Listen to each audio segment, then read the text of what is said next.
This is Carrie Cassidy from Project CAMELOT. I'm here with Bill Wood. He's going to be talking about his experiences as part of a special unit, a SEAL unit in Iraq and other places around the globe as part of the American military. Some of this testimony may be considered to be in violation of his national security oath, but we are going to be trying to stay within the parameters of that.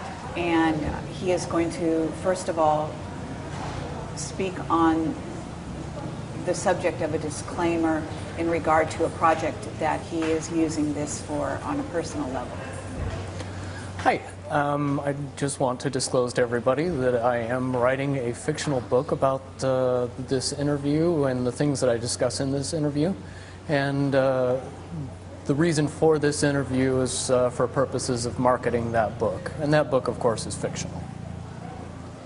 Okay, great. And so at this point, we are going to start in the beginning, and I'd like you to talk about why you came and contacted me and what group or groups you, in a certain sense, represent, if you want to use it sort of loosely in that term. Okay. Basically, I don't really have any group that I represent. However, there are many, many people, both former and current military, that have a huge amount of concern over what the members of the military know to be what's really going on in the Middle East and places that we are occupying currently outside of this country. Those concerns have grown more and more throughout the years, and it's to the point where a lot of these current and former military members speak. The best description of these military members would be oath keepers. And an oath keeper is somebody who basically focuses primarily on the oath that they took when they joined the service, and not so much what they're ordered to be to keep secret or to tell as secret, as opposed to what is in the best interest of the Constitution and the country. Okay. Let's say also that there's a purpose behind this that has to do with the NDA. The main purpose for this interview was the enactment of the National Defense Authorization Act. The individuals that I speak with on a regular basis have grown a consensus that this is the end of the erosion of our constitutional rights, and it pretty clearly spells out in a lot of paperwork that America has been declared a war zone, and American citizens are subject to arrest and detainment outside of the constitutional protections of trial by jury, the right to an attorney, the right to being charged with a crime even is stripped away in that bill. I don't believe most of the American public has been properly informed via the media, so we're trying to get the message out and get some support in the fact that we cannot continue to allow the progressive erosion of the constitutional rights and expect to have our rights ever be taken seriously at some point. Okay, so at this point, Bill, when you approached me, I really had no idea what this was going to be about, and it was quite surprising that you had the kind of disclosures that you have and some of the background that you have.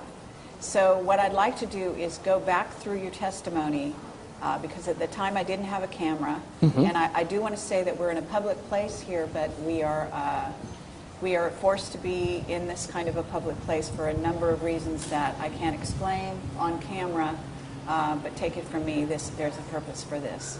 And at this moment, what I'd like you to do is start from the beginning, the way you did with me, and eventually I want to work our way to sort of some of the more what you might call top secret disclosures that happened later on.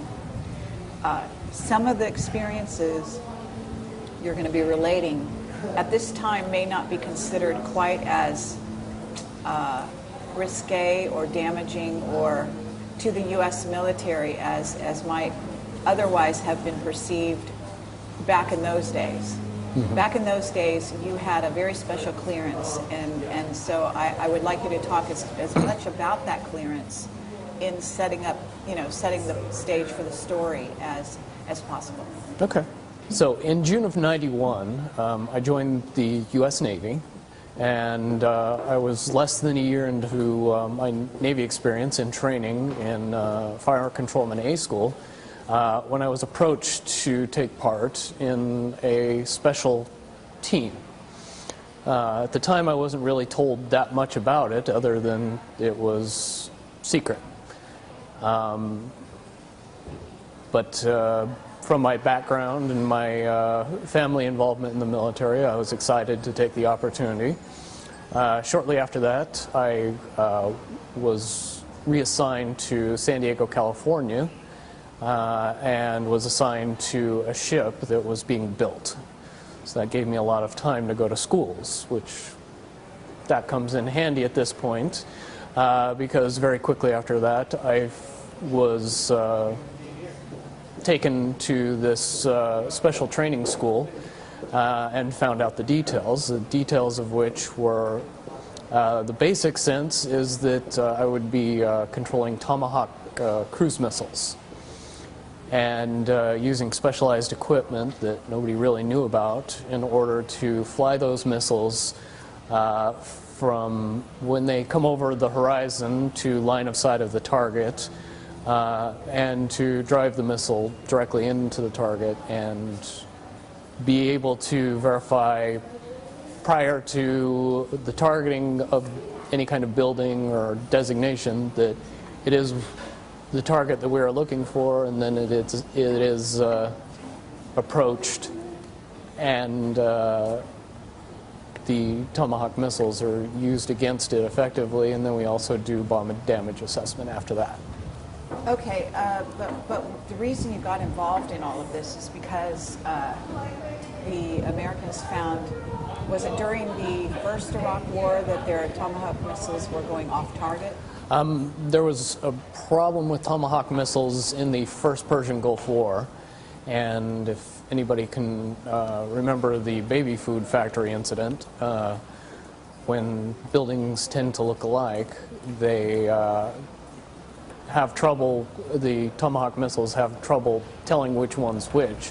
And the problem that they had, or that they found they had, was that it made the missiles only about 70% accurate. And that was a big problem because we ended up blowing up buildings that the Iraqis would then put on the TV and say they're blowing up baby food factories. And that tended to negatively affect us on the news. So we had to come up with a solution to that problem.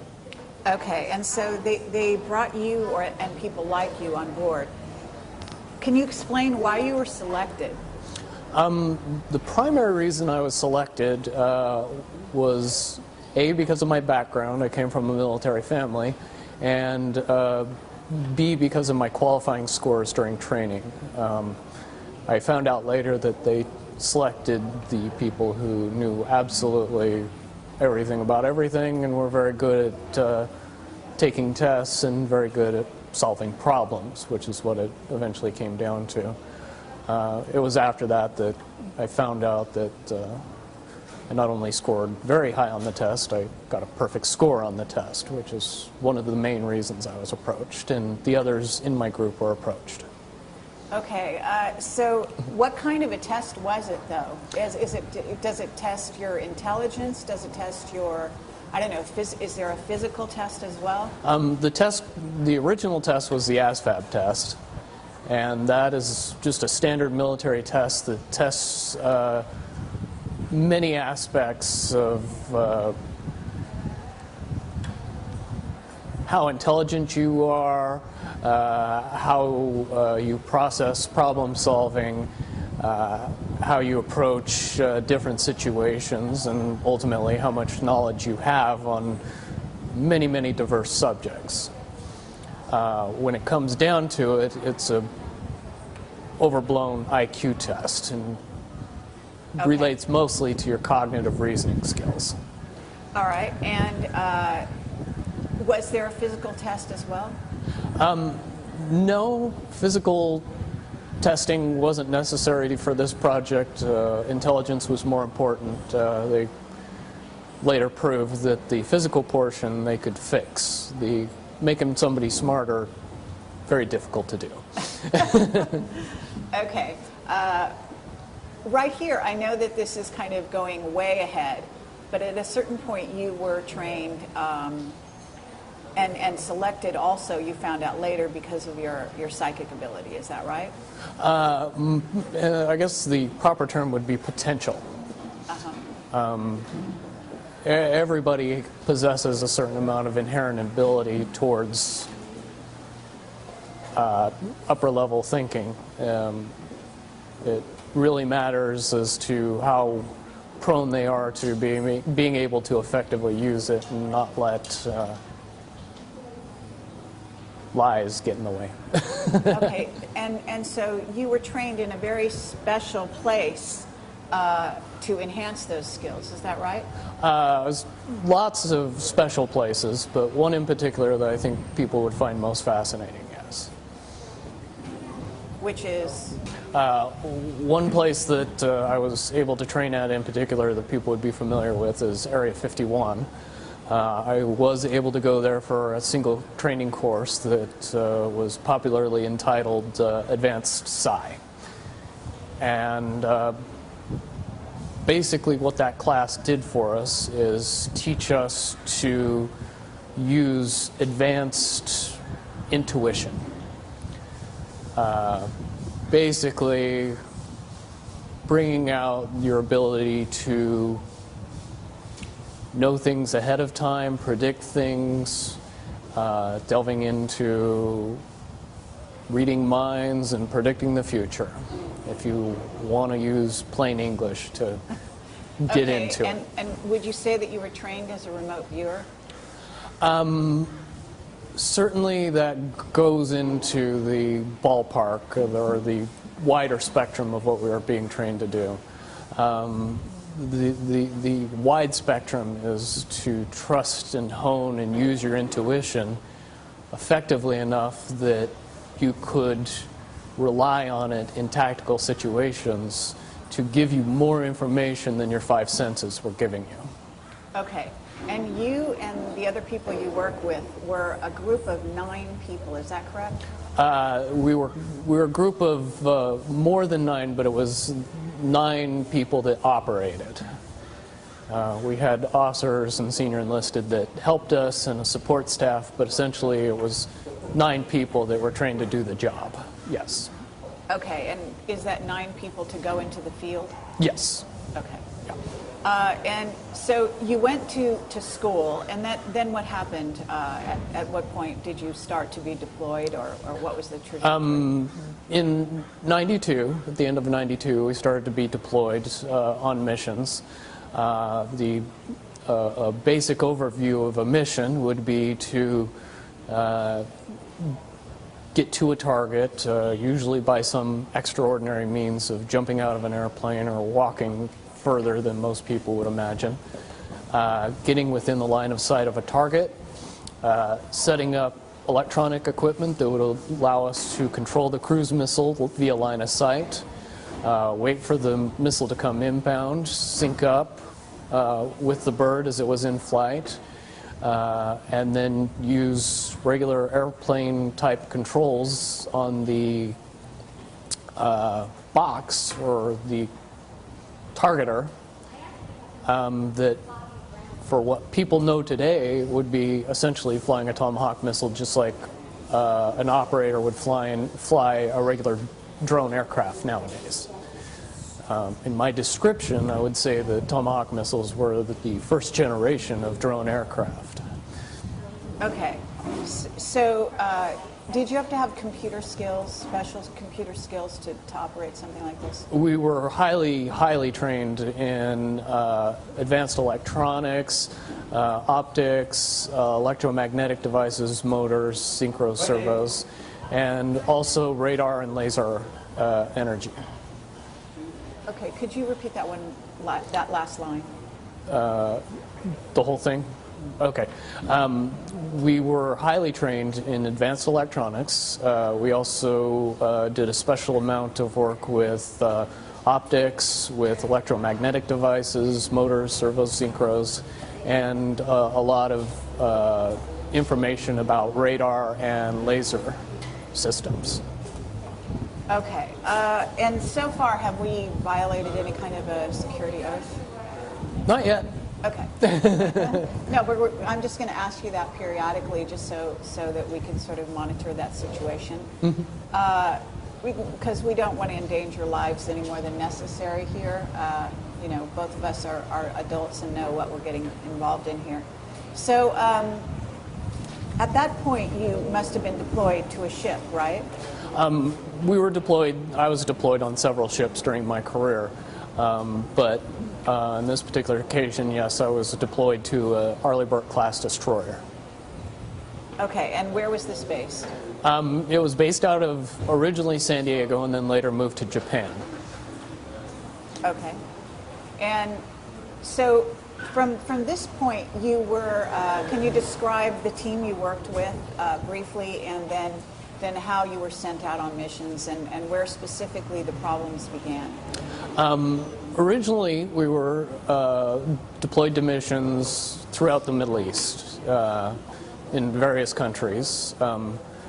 The one that mainly I spent time in was Iraq, and that area of the Middle East.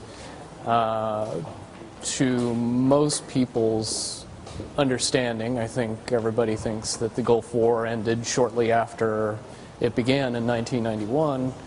However, I do have personal experiences that would say that the level of occupation and level of violence that the American military perpetrated between 1992 and 2000 would be surprising to most people, I believe.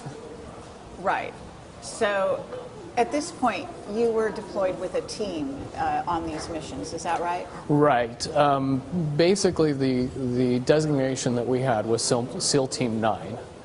Now, if you do all of your research, you find out SEAL Team 9 doesn't exist. That's okay. Until recently, SEAL Team 6 also had the same level of security and also didn't exist until shortly after we killed bin Laden. And then a couple of months after that, a helicopter was blown up, and then SEAL Team 6 really didn't exist. Okay, and they didn't actually kill bin Laden on that foray, so to speak, either. Based on the information that I had during the time that I was in the military, I do not believe Osama bin Laden was alive in 2011 when he was reported killed. Okay. So you were deployed on missions, and you were a group of 3, is that right? Yes, we were actually 3 groups of 3. We went out in 3-man teams. Basically, we were all trained to do each other's jobs, but we tended to do our individual jobs mostly. We had a team leader who was a first-class petty officer. We also had another member of our team who tended to concentrate mostly on weapons and protecting everybody while I was doing my job mostly. And then I ended up running the equipment most often and flying the Tomahawk missiles and the air surveillance drones that we would use to also cover our butts when we were moving around. Okay, so you were targeting the missile, in other words? Yes. Okay. From when I started operating in about 1992 to about 1995, most of the missions that we were performing seemed military targets and above board and worthwhile for the level of effort that we were putting into it. Although we were not at war. Although we were not at war, we were going after viable quote-unquote targets, or things that at least seemed viable from the outside. Okay, but they were so in a sense, I mean, if we're not at war, for us to be sending a Tomahawk missile to bomb even a military installation in another country is technically an act of war, is it not? It's very much an act of war and completely violates UN rules and regulations. Yes. Okay, and so you were doing this on a regular basis Yes. as part of a top secret group. Correct. Okay, are you able to describe what kind of clearance you had? The level of clearance that I had, or the designation for my top secret level clearance, would be Indigo. And Indigo was a level of clearance that anybody that worked with Tomahawk missiles got, that was related to SEAL Team 9. Okay, so we're having a helicopter fly over quite low at this moment. Not sure why, but it's an interesting dynamic. So we're just going to wait just a brief minute here and see if we can hear it disappear.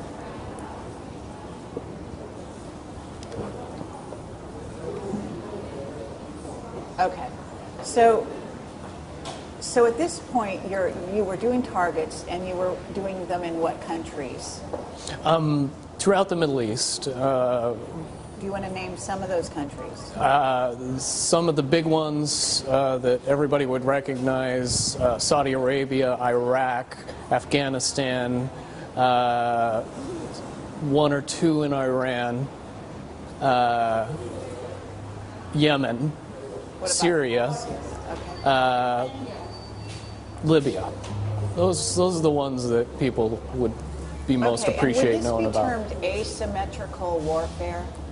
Very much so, based on the fact that the level of industrial revolution complex material that we were using against these countries, they had nothing that could counteract it or prevent it.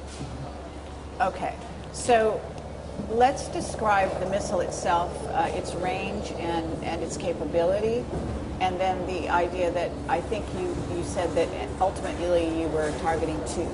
Is that right? Correct. Tomahawk missiles are, yeah, you like that? Okay, we're having more helicopter flyovers here.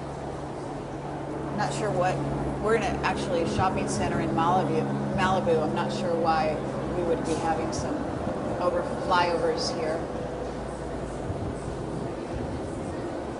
Popular. I mean, there's plenty of helicopter activity in the Malibu area, but it's usually along the coast, just FYI. Okay, so moving right along, the capability of the missile itself.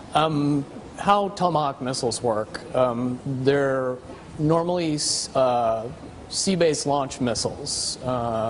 The primary launch platform was either a Los Angeles class fast attack submarine or an Arleigh Burke class destroyer. There's certainly other ships in the Navy's arsenal that can launch those missiles, but that wasn't their primary purpose. Once a missile was launched from a ship, it would go along pre-programmed waypoints until it got close to the target, and then it would use a combination of radar, lasers, and terrain mapping to snake its way through the land masses until it got within the line of sight of a target. The official version of what a Tomahawk missile would do at that point was compare a picture of the target to a picture that it has in its database and designate itself upon that target based on what was inputted up to it shortly before it was launched. At that point, we could interrupt the flight path of the missile by syncing to it with a special piece of equipment. Okay, I'm sorry, we have a helicopter again flying very low over this building.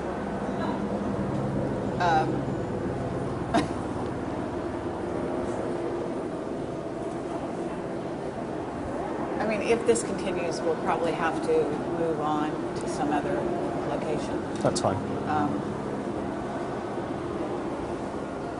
I can't for the life of me imagine why it keeps going over and over. No. Okay. Okay. Just back up a tiny bit. Okay. Once the... So you say that there was an official version of the targeting, right? Of how it targets, and then there's an unofficial version that you were involved in. Is that correct? Correct. And the way that I got involved in the launch of a Tomahawk missile was with a special piece of equipment that we had with us. We could get in between line of sight of the missile and the target and sync up with the missile and control it remotely from that piece of equipment. And basically, the only thing that does is control it just like everybody would understand how a drone is controlled by a pilot that's stationed in Las Vegas when the drone is in the Middle East. Okay, so, but you actually did seem to go on location. Correct. We had to be on location because back then the only way to exchange information fast enough with the missile system would be to be within line of sight of it. Of the target? Of the missile and the target. And the target. Okay, interesting. So you did need protection, obviously being somewhere in the vicinity of the target, is that correct? Correct, and that's where all that cool advanced training came in. Experts at counter detection and counter surveillance certainly aided in our cause, as well as... Okay, we have another helicopter going. This one's different though. Yeah, isn't it? Not the same one. Not the same. Okay, so, but at this point we haven't really answered the question as to the capability of the missile itself. Capabilities of the missiles could be altered quite a bit. They do have the bomb load capacity of 1,000 pounds. There was generally two types of Tomahawk missiles, one that would carry cluster bombs and a main explosive charge, and then the other missiles would just carry an explosive charge. Generally, I would deal with both kinds of missiles. However, the bomblets or the cluster bombs would have been dropped prior to me ever seeing the missile. That would have been done remotely, usually. By someone else? By the missile itself on a pre-programmed path. Cluster bombs usually are anti-personnel or small, soft targets. When we were designating targets, we were usually going after buildings. Okay, interesting. So you also talked about the cost of each missile. That was one of the things that we always questioned. They were amazingly expensive, $1.2 million each. And okay, let's just say that the one unclassified thing that I can talk about Tomahawk missiles is to encourage everybody to get online and figure out how many were used between 1992 and 2000 and see if those numbers ring true with the fact that we weren't at war. Okay, very good point. So, well, let me ask you that question. Do you have any idea of the numbers? Hundreds, probably pushing into the thousands. Okay, but you were sent out on missions, didn't you say every month? So once a month you would be doing what is in essence a bombing mission? On average, and that I'm just one of 3 teams as well. So would you say that all 3 teams were sent out at least once a month? Though we were highly compartmentalized and I wouldn't know, I can reasonably assume that we all did just as many missions, yes. Okay. Is this the sound of a helicopter still? Mm-hmm. Interesting. It's like hovering. Yes. Just right there. Okay. Do you feel threatened at all by that? No. but it only has to do with what I've been through, and not that I don't think your concerns are unreasonable. Oh, okay. Okay, interesting. Yeah. Well, I guess we're going to wait and see what happens here. We may actually have to move on. So at this juncture, what we haven't talked about, again, is the amount of damage that could be done by one missile. And then explain the notion that you used two after a while, and when you started using two. The most important thing to know about Tomahawk missiles was the material that they used for their explosive. It was called Destex, and the easiest way to explain Destex is C4 that you need a lot less to cause the same amount of explosion. So 500 pounds of Destex would be the equivalent of 2,000 pounds of C4 in explosive And because potential. I don't know anything about this, can you give me a radius? So if you targeted the building, what radius of damage would happen? The shock wave would destroy everything between 50 and 100 yards of the building. Okay. Loss of life would be almost complete at 100 yards. Oh, almost complete at what? 100 yards. Anybody within 100 yards of the bomb would, the overpressure is. Okay. And what about further away than that? Beyond that is the potential for dying from anything from weak blood vessels in your brain to debris. And that would spread over a much greater distance depending on the target. Okay. And these installations or buildings that you were bombing, even though we were not at war, that were in the Middle East, you had intelligence that gave you background on why that target was selected. Is that correct? Correct. We always were given information about the target and what it was supposed to be, and how we were supposed to be doing the mission.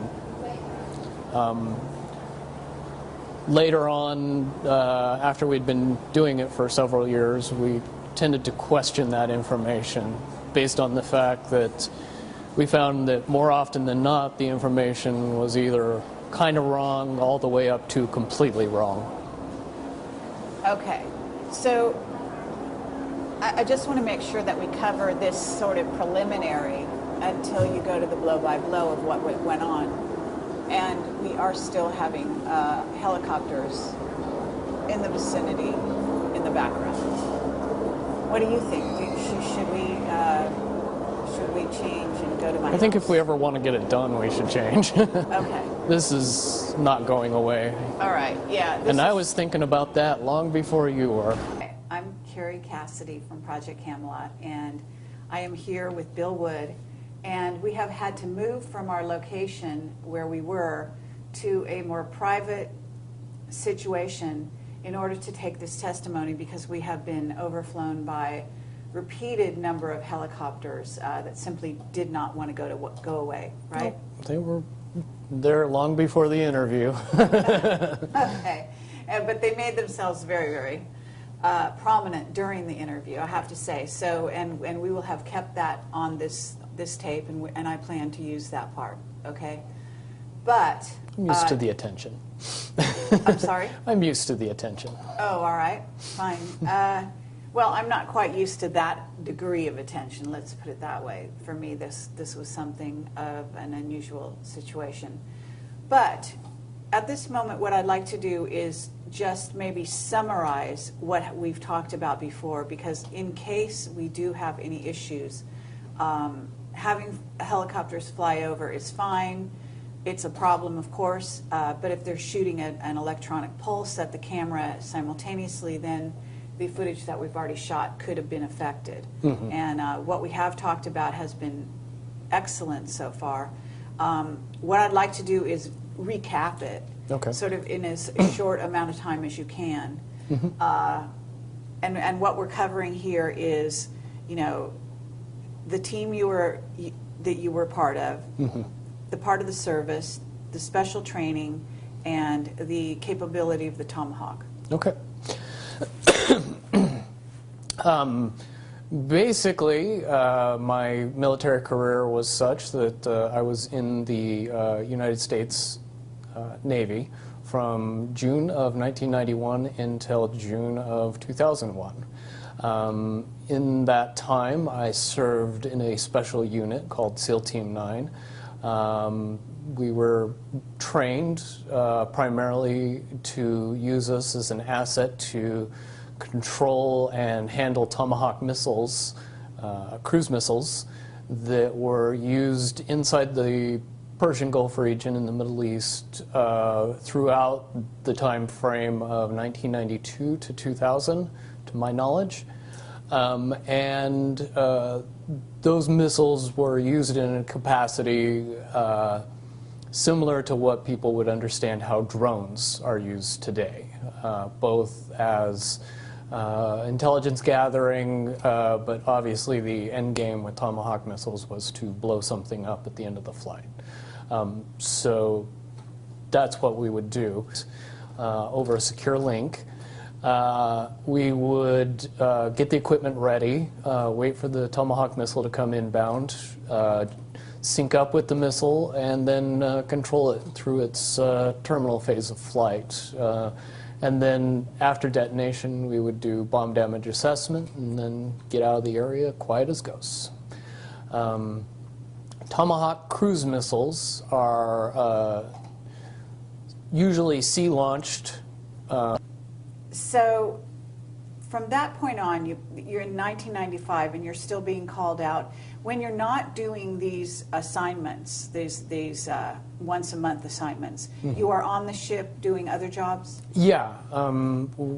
We were perfectly capable of fixing regular radar weapons equipment and weapons platforms. I worked on one very specifically called Close-In Weapon System. I also worked with the Harpoon weapon system, the 5-inch gun weapon system, and the Aegis weapon system. So on an early Berg-class destroyer, I was qualified to take care of a lot of equipment, which came in handy. Okay. And so you were, and I guess, did you enlist? Yes. Okay. So this was a choice. Yes. There was no draft at that point. Everybody that was in the military was there of their free choosing. Okay, and I know this is slightly a digression, but you chose the military. Why? I come from a military family. My uncle was a command master chief in the Navy and retired after 30 years. I believe he made it up as high as somewhere between the 3rd and the 5th highest ranking enlisted person in the Navy while he was there. And when I was very young, I got to ride on the USS Missouri when it was recommissioned. And I was pretty addicted after that. Okay. That being a ship? Yes, it was one of the 8 battleships that were recommissioned shortly before the first Gulf War. Okay. And did you have other members of the family that were also in the military, or just your uncle? My brother was in the military, the U.S. Navy at the same time I was, and a cousin, my uncle's son, was in the Navy also at the same time that I was. But not your father? Not my father, no. Okay. Okay, well, from this point on, 1995, you start noticing there's a change in targets. I mean, do you really think there was a change, or do you think that your perception for some reason changed? No, there was definitely a change. When you couple the seemingly insignificant aspects of the targets and evolve that with the amount of overkill that we were using when we would use these small buildings as targets, it would be what I would term as a massive amount of overkill. And it was when that started happening that we began to ask questions about, is the intelligence correct? Are we getting the right information? Why are we going after these, tiny targets with massive amounts of ordnance? Okay, and in many cases, it sounds like you didn't work in cities, as I think we talked about. You seem to be on the fringes in the country, and what you're talking about are really small villages. Really. Small villages, out-of-the-way places. In that part of the world, that's how most of the rural population lives. Large cities tend to be, relatively obscure in any part of the country except for maybe the capital. Okay. So at this point, it's 1995. What happens is there any incident that specifically happens? It progresses up to April of '97 when we were out on a mission, and like I was telling you about the dual Tomahawk missiles, normally it wasn't a big deal. They would come in right behind each other. It would be boom, boom, and there wouldn't be many issues. But in April of '97, I had an incident where the second missile came in 5 minutes late. And I was faced with the prospect of hundreds of people pouring through the debris of the first Tomahawk missile, being right on top of where the second Tomahawk missile was going to be designated. It would have killed hundreds of innocent rescue workers if I redesignated that target 5 minutes later. I had an aspect of conscience that made it so I chose not to detonate the second missile on top of those rescue workers, and that was against standing orders and got me in a lot of trouble. Okay. So, but can you describe it in a little more, fill in the blanks, for the people that are listening, because this was a village in northern Iraq, was it not? Correct. And then also describe, maybe a little bit more blow by blow that incident and what you did with the missile. When the first detonation went off, it took out a small two-story building.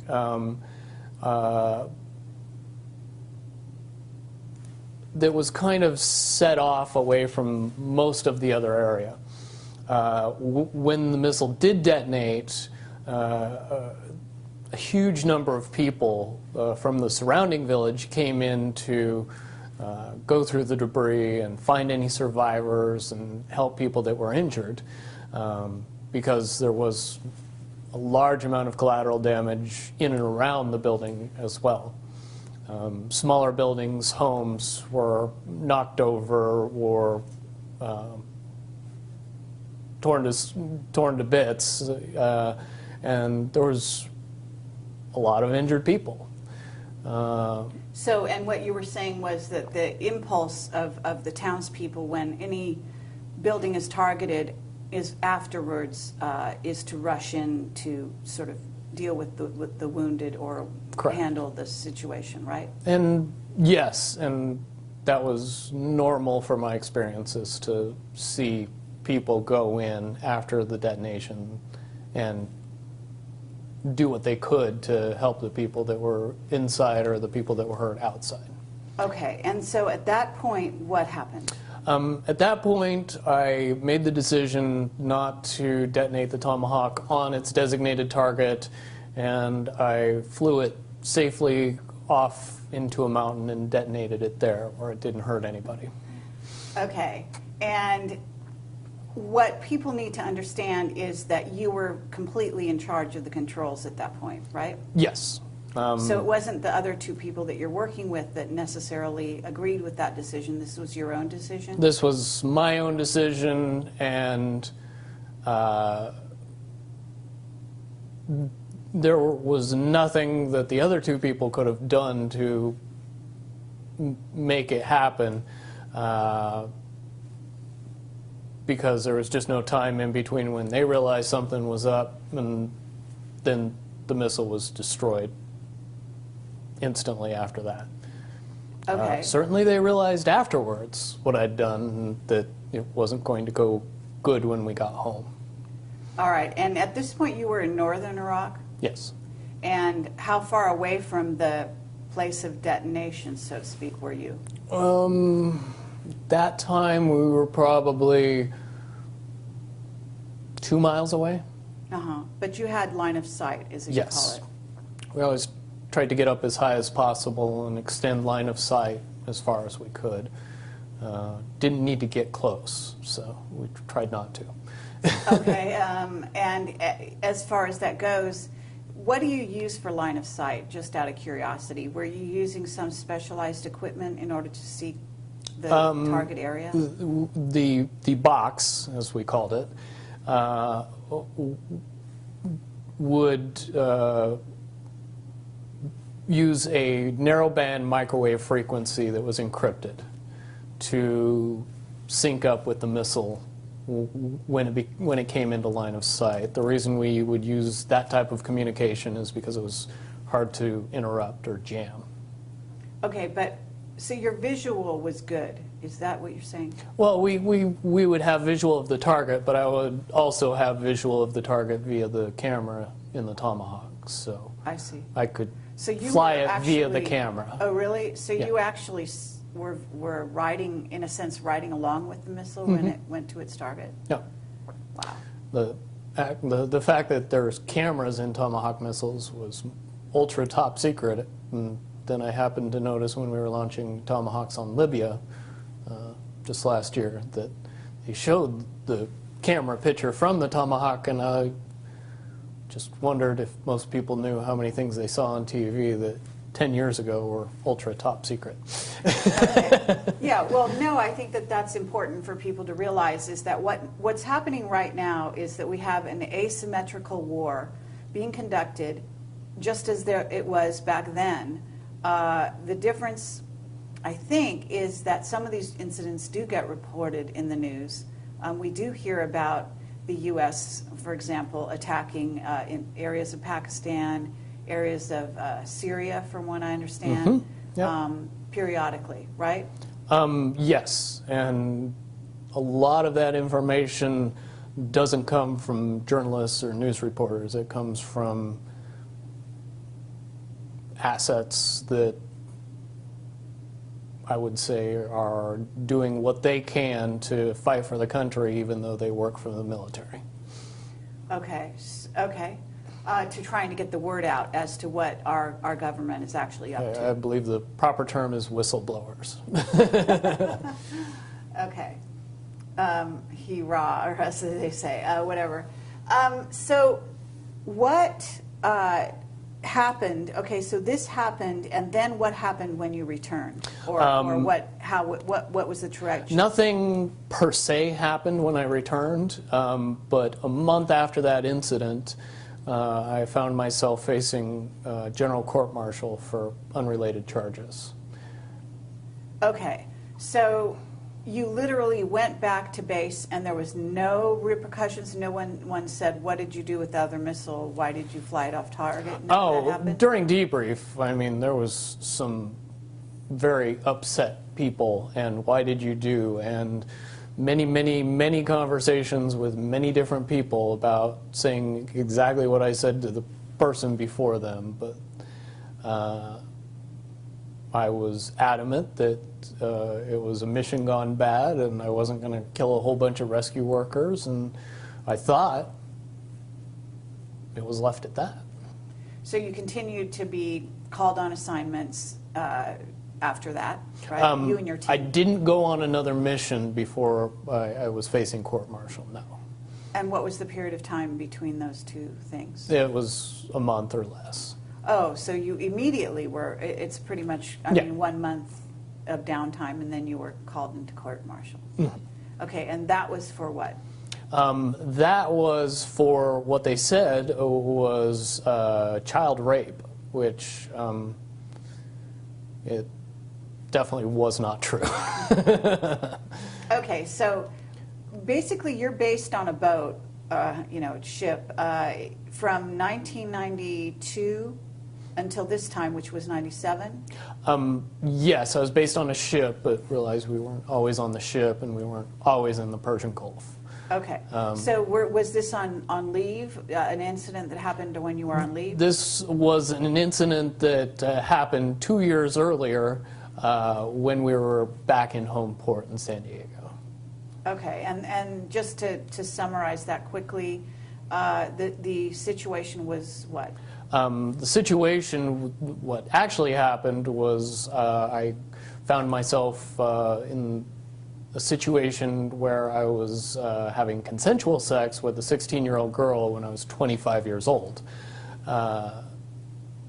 Not what they characterized it in my court-martial as. Okay, so she was 16, but you thought, but even that was underage, or I don't even know what the laws are. Well, the laws in California at the time were that 16 and 17-year-olds could consent.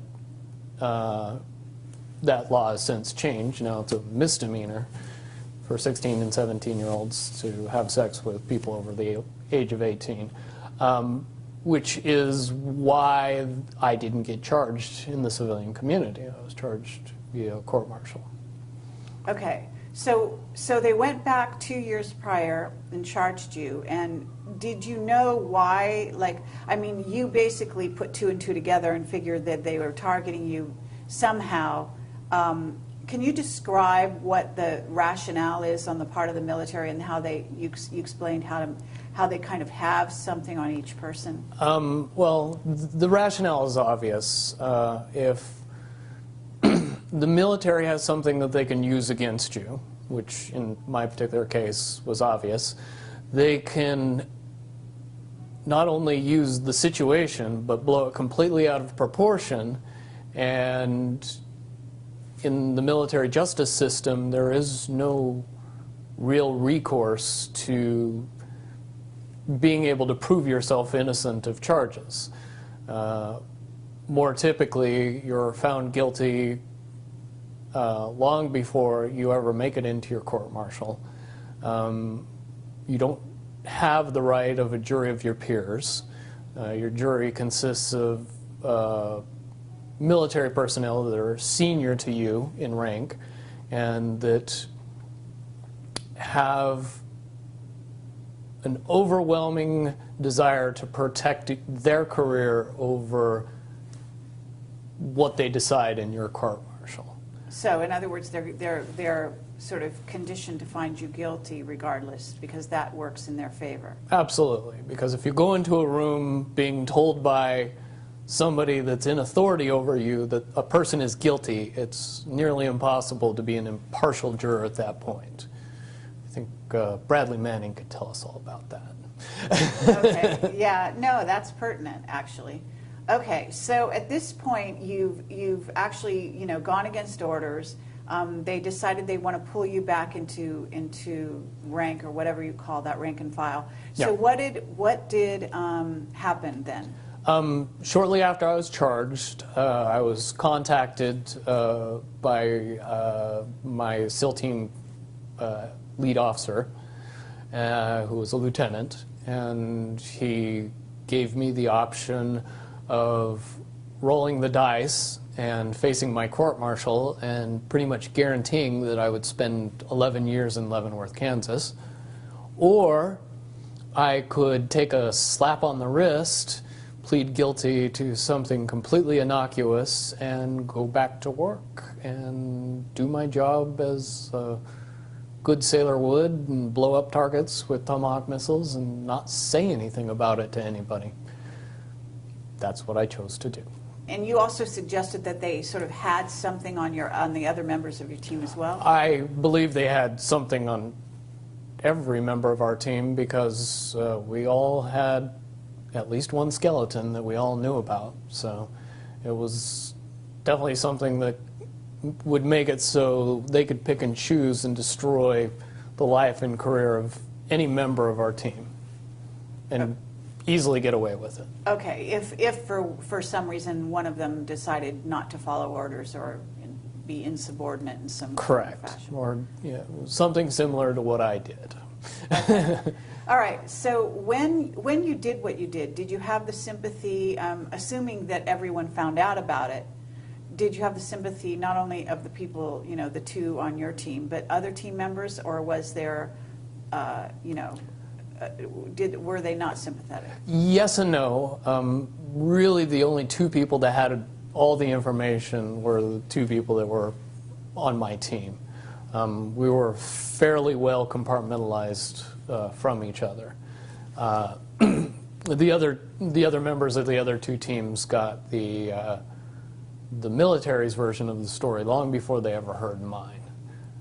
So when you're given the military version and the guy you know's version, it's very conflicting, and I'm sure most people saw it for exactly what it was, but at the same time didn't want to believe anything but the military version because they don't want to think about the reality if my version was the true version.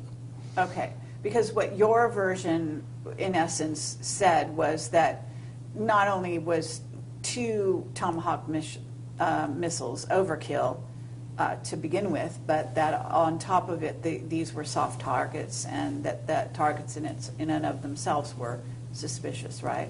Correct. And basically hammering me let everybody else know in the group that all of the complaining and all of the trying to, bring out the reality of what was happening was not appreciated, and it didn't matter. It made every member of the team feel like they ultimately had a gun to their head, and free will wasn't an option. Just do your job, don't think. So what happened at this point? You accepted the deal, and then what happened? I accepted the deal. I pled guilty to a charge of unlawful carnal knowledge of a minor. I swear. Very Van Halen, but... Okay. And went back to work under the guise that I was in jail. Everybody that I was related to or that was involved in the court-martial was told that I pled guilty and went to jail. What actually happened was I pled guilty, got on an airplane, and proceeded to spend the next 3 years in the Persian Gulf doing my job. Okay. Interesting. So you're saying the civilian world, is that what you're talking about? Yes. The civilian world heard you were charged with this and pled guilty. Mm-hmm. Okay. So then you went back to work, and you were basically so then at that point what happened? I mean, you continued to target soft targets? At that point, it was fairly obvious that we were the team that would get the hardest targets. Not militarily hard, but the hardest to blow up.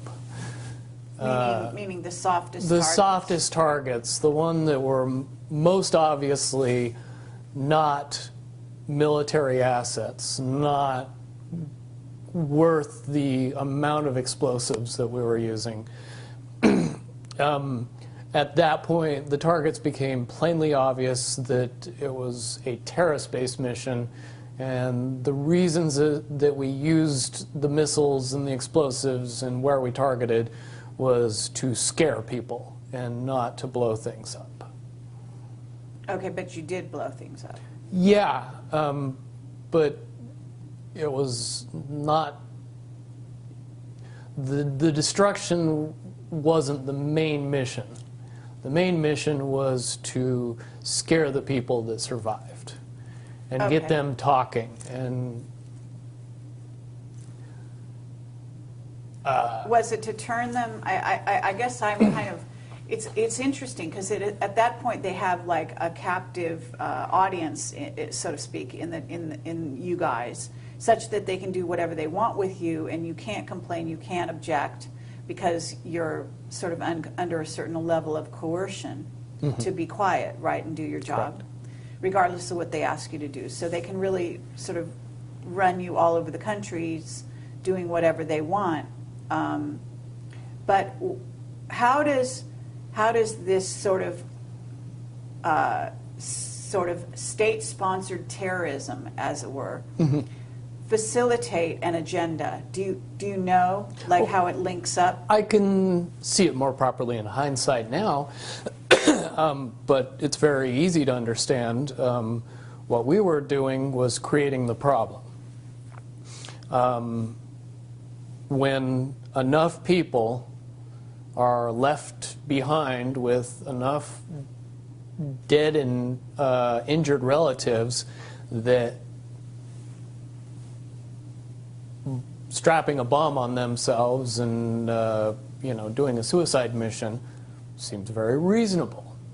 After you've been After targeted by the your mother, your father, your wife, your sisters, your brothers, your sons, your daughters are killed in a Tomahawk missile attack.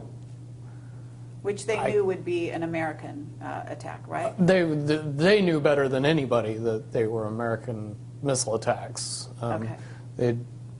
Most Iraqis were well aware of Tomahawk missiles, what they did, how they did it, and more importantly, how many people they killed. Okay. It was a big deal to them. They didn't like that terrorism. So in a sense, it was homegrown terrorism being bred out of these incidents that Correct. the U.S. was actually creating the problem, as you rightly said. Correct. That also coupled with our occupation of bases in Saudi Arabia. Plenty of people in Saudi Arabia were very, very unhappy about us being there long after the first Gulf War. This is 1997. You've been called back on duty. And you said for the next 3 years you're given targets that are highly suspicious, and basically we are creating terrorists that will sort of facilitate the so-called war on terror by actually manifesting that ourselves.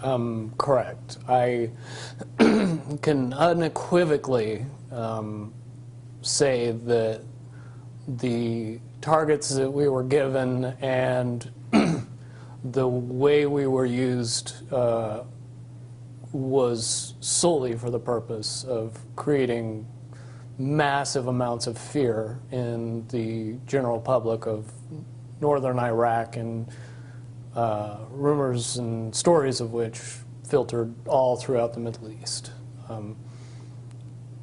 Definitely in 1998, I would say that the average Middle Eastern person knew for sure that the U.S. military was targeting civilians under the guise of combating terrorism. At that point, your sort of mental state must not have been great, right? No, I was very distant and dark. I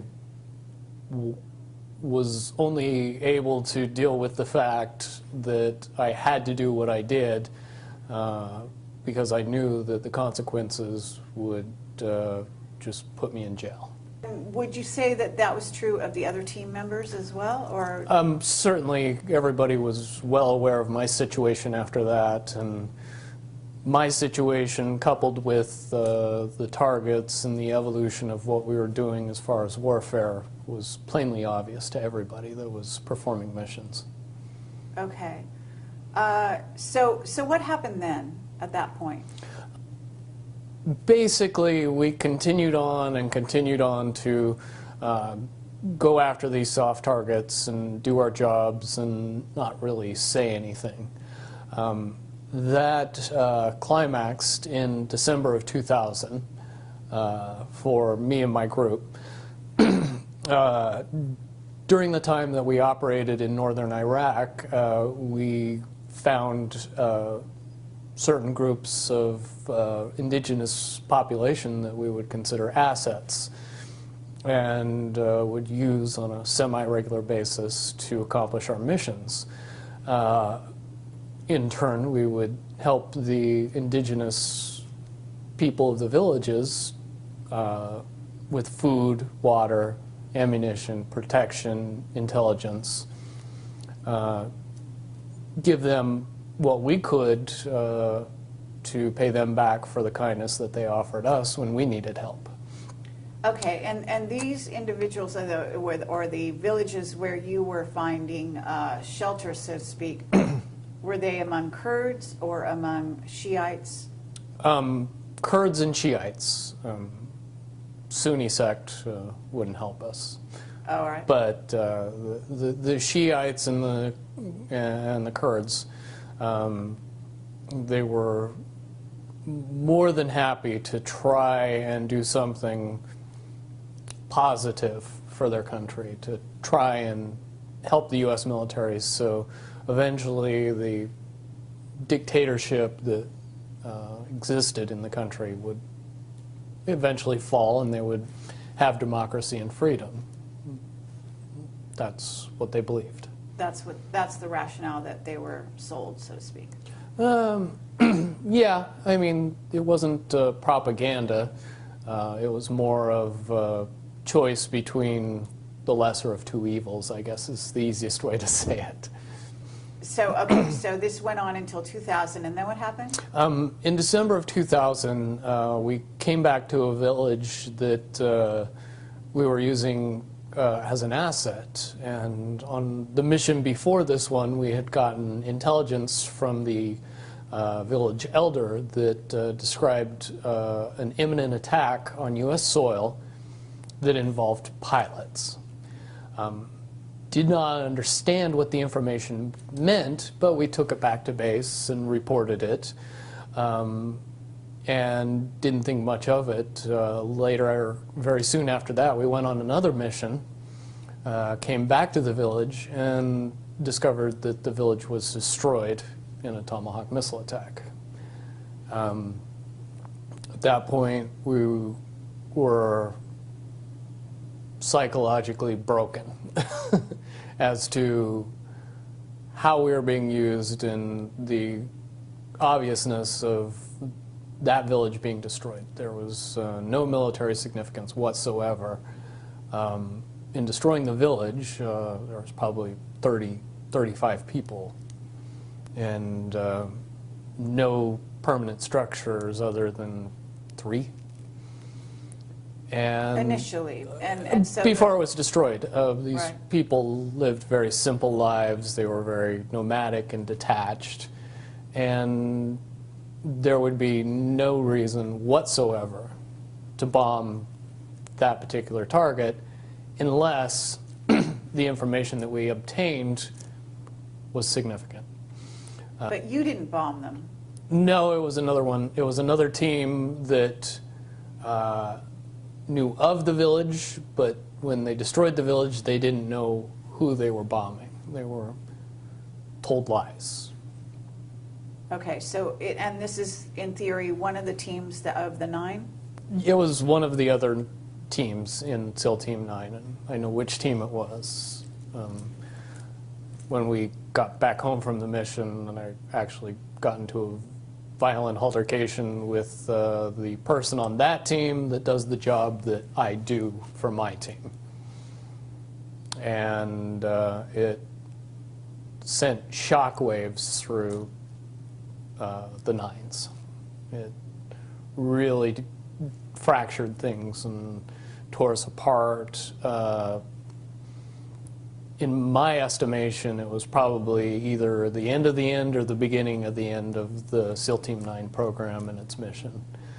Certainly at that time, we were seeing the evolution of drones come online, and more often we were being assigned drones as assets, so we were aware of them and their capabilities on missions.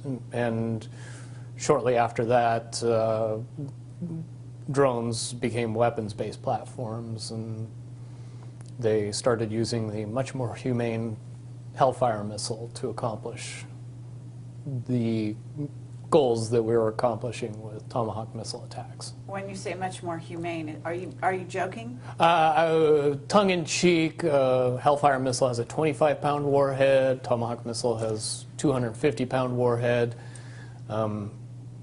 Yes, a drone can minimize collateral damage. However, we are where we are today, and we know that there's lots of collateral damage with drone-based missile attacks. Okay. Yeah, I didn't even realize that drones were military, equipped to. I thought they were simply surveillance. Most people don't. Not one of those well-advertised things that our media keeps us up on. Right. Okay. So at this point, you basically had what you call an altercation with the individual who bombed this group of people who had been giving you guys shelter. Who, in a sense, it was almost like I don't know if it's like a shelter or a home base for you guys. This small village, right? So it's village. The village is destroyed. It wasn't a home base. It was. It was an asset that we used in a military sense, but at the same time, we developed an emotional connection to the people of the village. We knew who they were. We knew what they were about. We knew the basicness of their living and how they went about. And destroying that village and killing all those people was unnecessary and sad. Okay. So at this point, what happened within your sort of when you attacked the person, did you almost kill them? Yeah, I got into a fight with them. Did go overboard, and the physical violence was enough to put him in the hospital and threaten his life. I'm pretty sure the only reason I was able to do that level of damage is because that person didn't fight back. Certainly we're evenly matched as far as hand-to-hand weapons combat at any other given time. The fact that I almost killed him doesn't seem possible unless he felt guilty and just didn't fight back. Okay. So at that point, what happened? At that point, it was pretty obvious to the powers that be that I was never going to be able to be used in the capacity that I was being used anymore. I was never going to be able to designate missile attacks and kill people. So I was taken out of service and put in a psychological hospital for 6 months. I spent most of my time in a drug-induced haze/coma, experiencing wild hallucinations, paranoia, and treatment programs that focused my mind solely on fear and distorted reality and believing in a bunch of things that were only manifesting themselves because of the drugs, the hallucinogens, the psychotropics. So they were basically messing with you at that point through, would you call it mind control techniques? I would more correctly characterize it as mind destruction or psychological destruction, stripping me from all reality as far as, up and down, left, right. Perception became something that was very fluid and could be influenced very easily. Okay. So, and this went on for 6 months, did you say? 6 months. Towards the end of the 6 months, the drugs stopped. I came out of my cloud, I guess is the best way to put it. and was told that I was being released from the military, and that everything was going to be fine, and that they just made the decision that I my 10-year mark, which was when I was supposed to get out of the military. I was pretty happy about that, especially after the 6 months of what I would easily classify as torture. I would have done anything to get out of that. I understand. Would you say, though, that, and you alluded to this off camera, the coincidence is a bit sort of mind-bending, if you will, that you actually got out on your supposed planned release date? Correct. Had none of these other altercations, et cetera, happened along the way? According to my court-martial, I should have spent 11 years in prison. According to paperwork that I have, I spent exactly 3 years and 1 month in prison and got out at exactly the time I would have gotten out if I would have otherwise been discharged. So the two questions I would ask is, do we normally let people out 8 years early, and do we normally pay them while they're in prison? I don't think those would be easy questions for anybody to answer inside the military right now. And I've proven that since I've gotten out.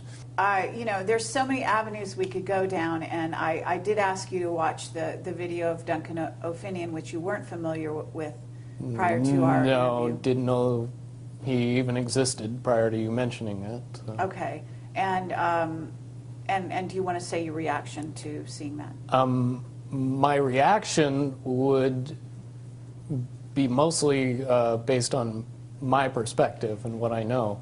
And in a word, the things that I heard and the information that he gave were eerily similar to many, many aspects of my training. It was quite spooky, the things that he went through and the things that I went through, how strangely they coincided. And I understand completely why you would bring it up, because they are, for all intents and purposes, parallel paths that we both experienced on some level. At this point, you got out of the military. What happened then? I got out in June of '01. I went back home to Salt Lake City, Utah, and got a construction job, and was going to be completely content putting all of my military past behind me and moving on with my life. On September 11th, however, that thought process got majorly interrupted when the Twin Towers were attacked, the Pentagon, and another flight was hijacked. It was at that point, based on my experience, that I looked at the events of 9/11 and drew much, much different conclusions about the whys and wherefores of the event, and some major, major problems with the popular story based on what happened.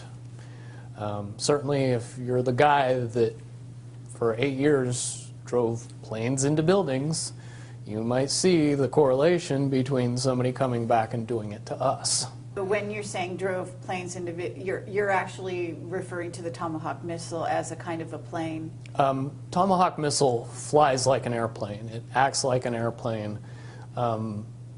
It can be controlled with normal airplane controls. It has wings, it has tail fins, it has a rudder, it has a jet engine. It sounds like a jet. It would be hard, based on the fact that they fly very low to the ground and they fly very fast, to get a good look at it enough to be able to tell it from typical airline plane to a Tomahawk missile. Certainly all anybody would get is a glimpse. Okay, and basically you also talked about the, because they said there was a missile that hit the Pentagon, that it wasn't a plane, and you actually have some very good evidence, in a sense, to substantiate that that was much more likely to be a Tomahawk missile. Correct. The best information out there, in my opinion, is a documentary called Loose Change. It tells out all the information in much, much greater detail than I can express it. But the one important thing that I noticed was the turn that the airliner supposedly made before it actually hit the Pentagon.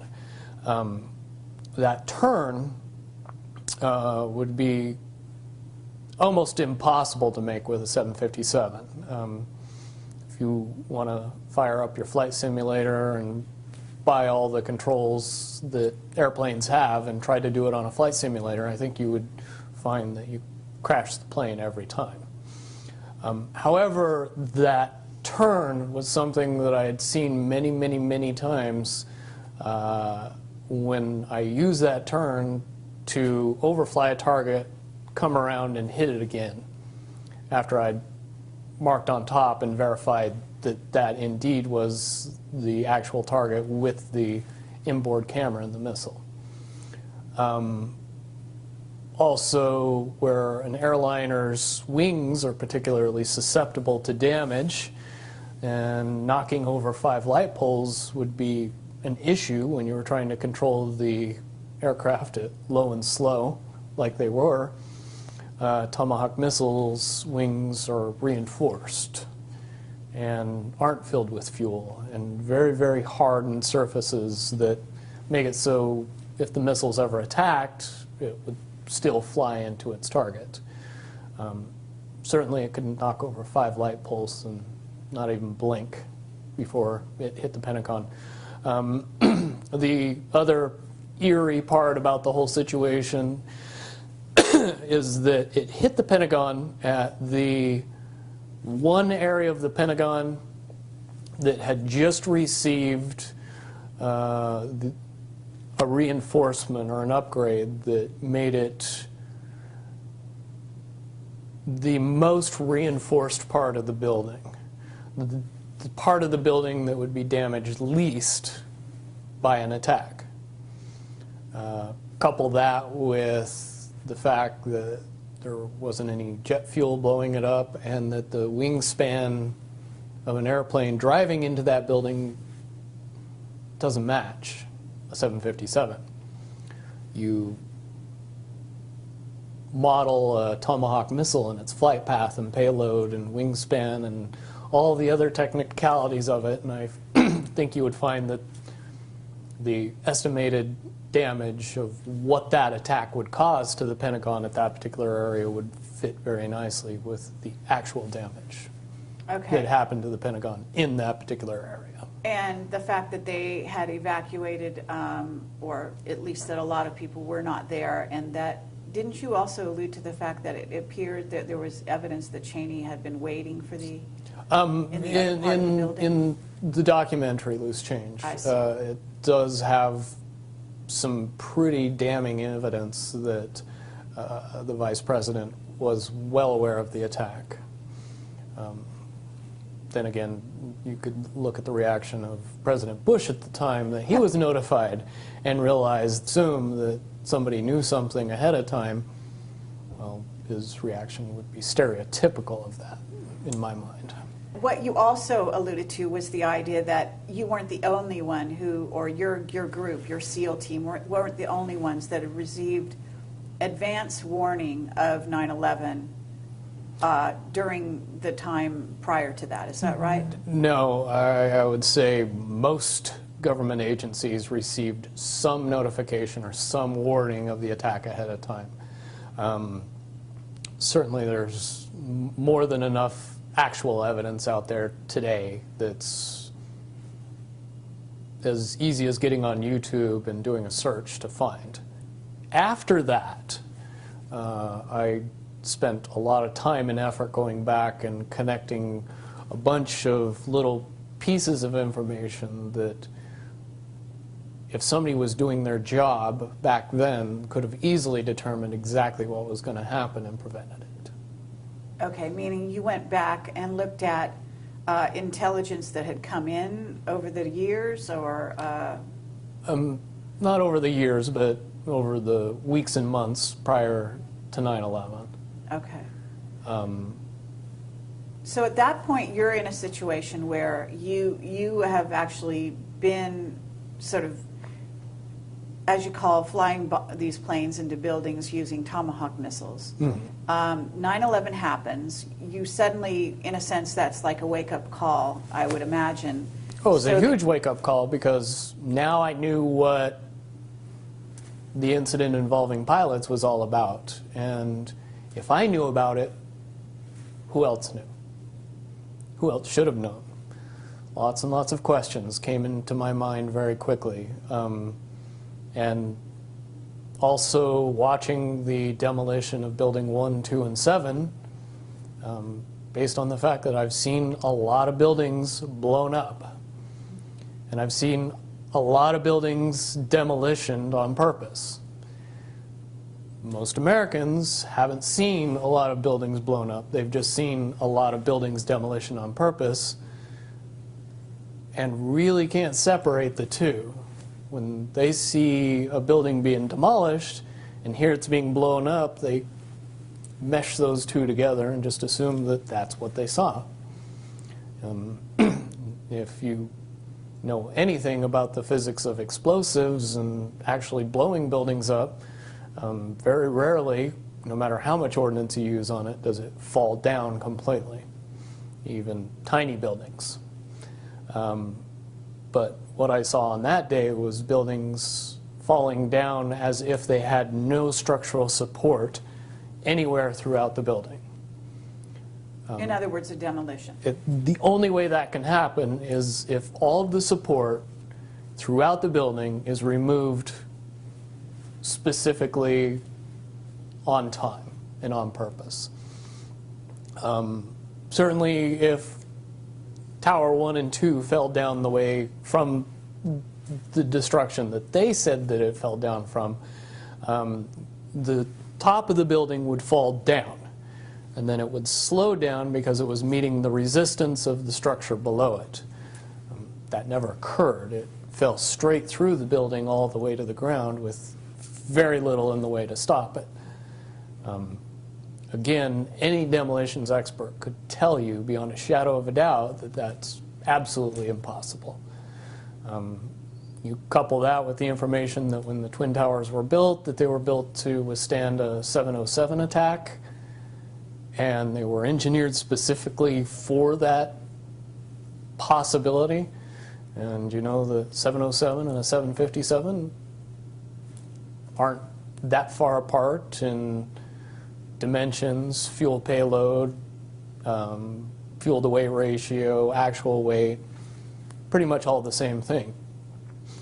Prior to 9/11, all of the information says that attacking either of those buildings with an airliner and driving it into the building couldn't knock it down. Okay. And certainly it wouldn't knock down the building next to it. Okay. So at this point, you know, because this is not really, I mean, 9/11 plays in, but this story goes on beyond that. So at this point, what happens in your life? What goes on? At the time of 9/11, I had just gotten out of 3 months removed from the worst nightmare I could ever imagine in my life. I was not anxious to go back to that. So I kept my head down and I didn't say anything, and I wasn't about to tell people what I knew. Things had to evolve more and more out of control, and eventually they did, to the point where, you know, I was hearing that Iraq possessed weapons of mass destruction, which I knew couldn't be possible based on the fact that we had blown everything up that could even be remotely classified as a weapon of mass destruction. The country was not capable of sustaining a weapons of mass destruction program based on the amount of devastation that we had been pouring on it for the past decade. And so I knew something was up after that. The enactment of the Patriot Act further solidified my problem-solution beliefs on what happened with 9/11. Ergo, we created a problem and then were given the solution. And we never really questioned that solution.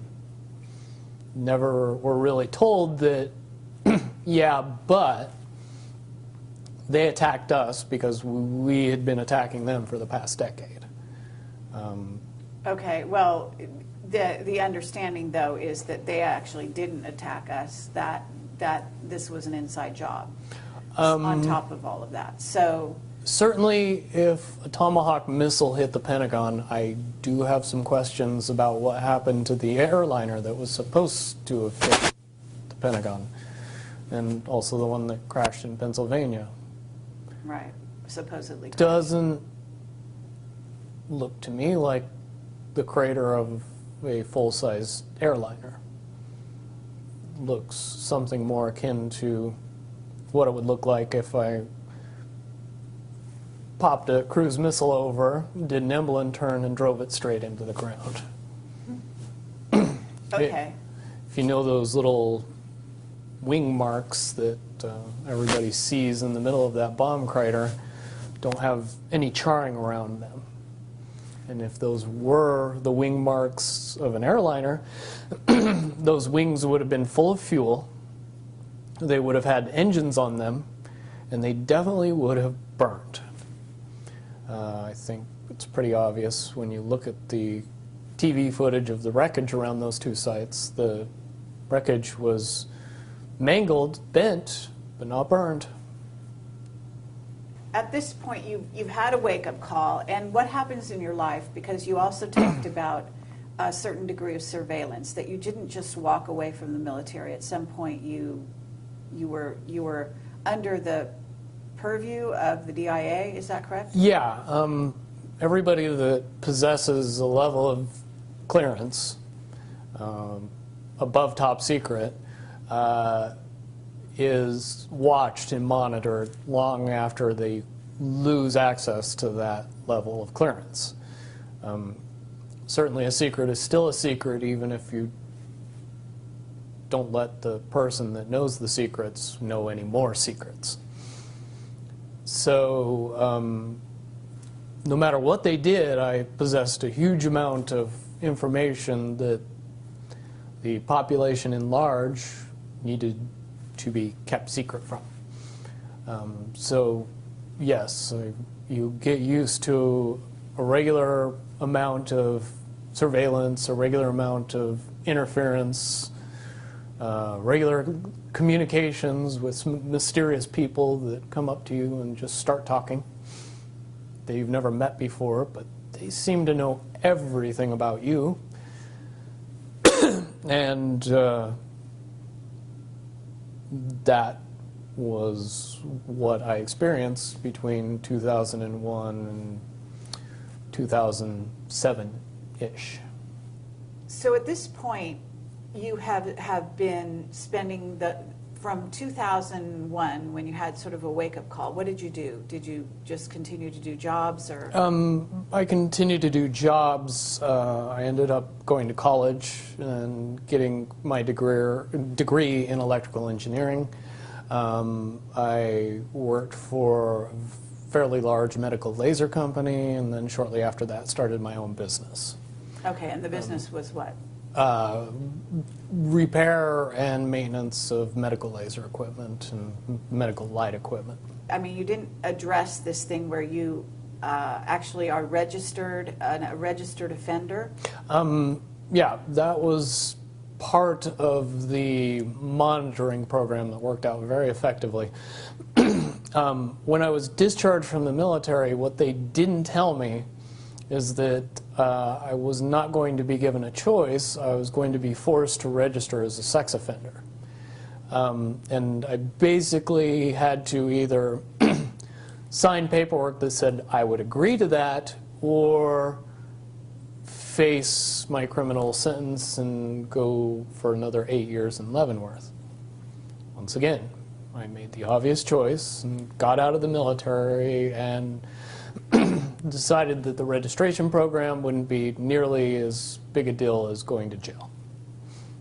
Okay, so they registered you in, I don't know, is this was this known neighborhood? I don't know anything about it. The registration program, when it started out,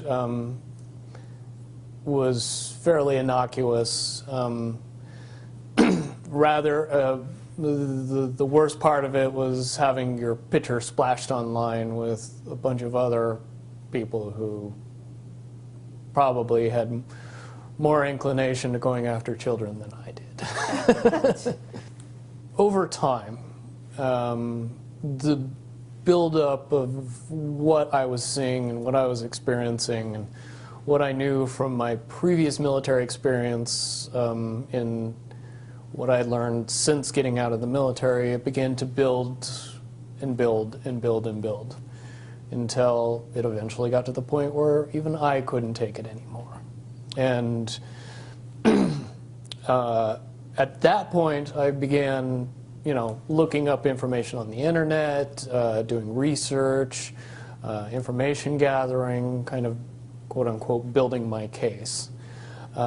Shortly after I began doing that, I was contacted by a group of people that were also doing the exact same thing and were much more aware of who I was and what my experience in the military was on a top secret level.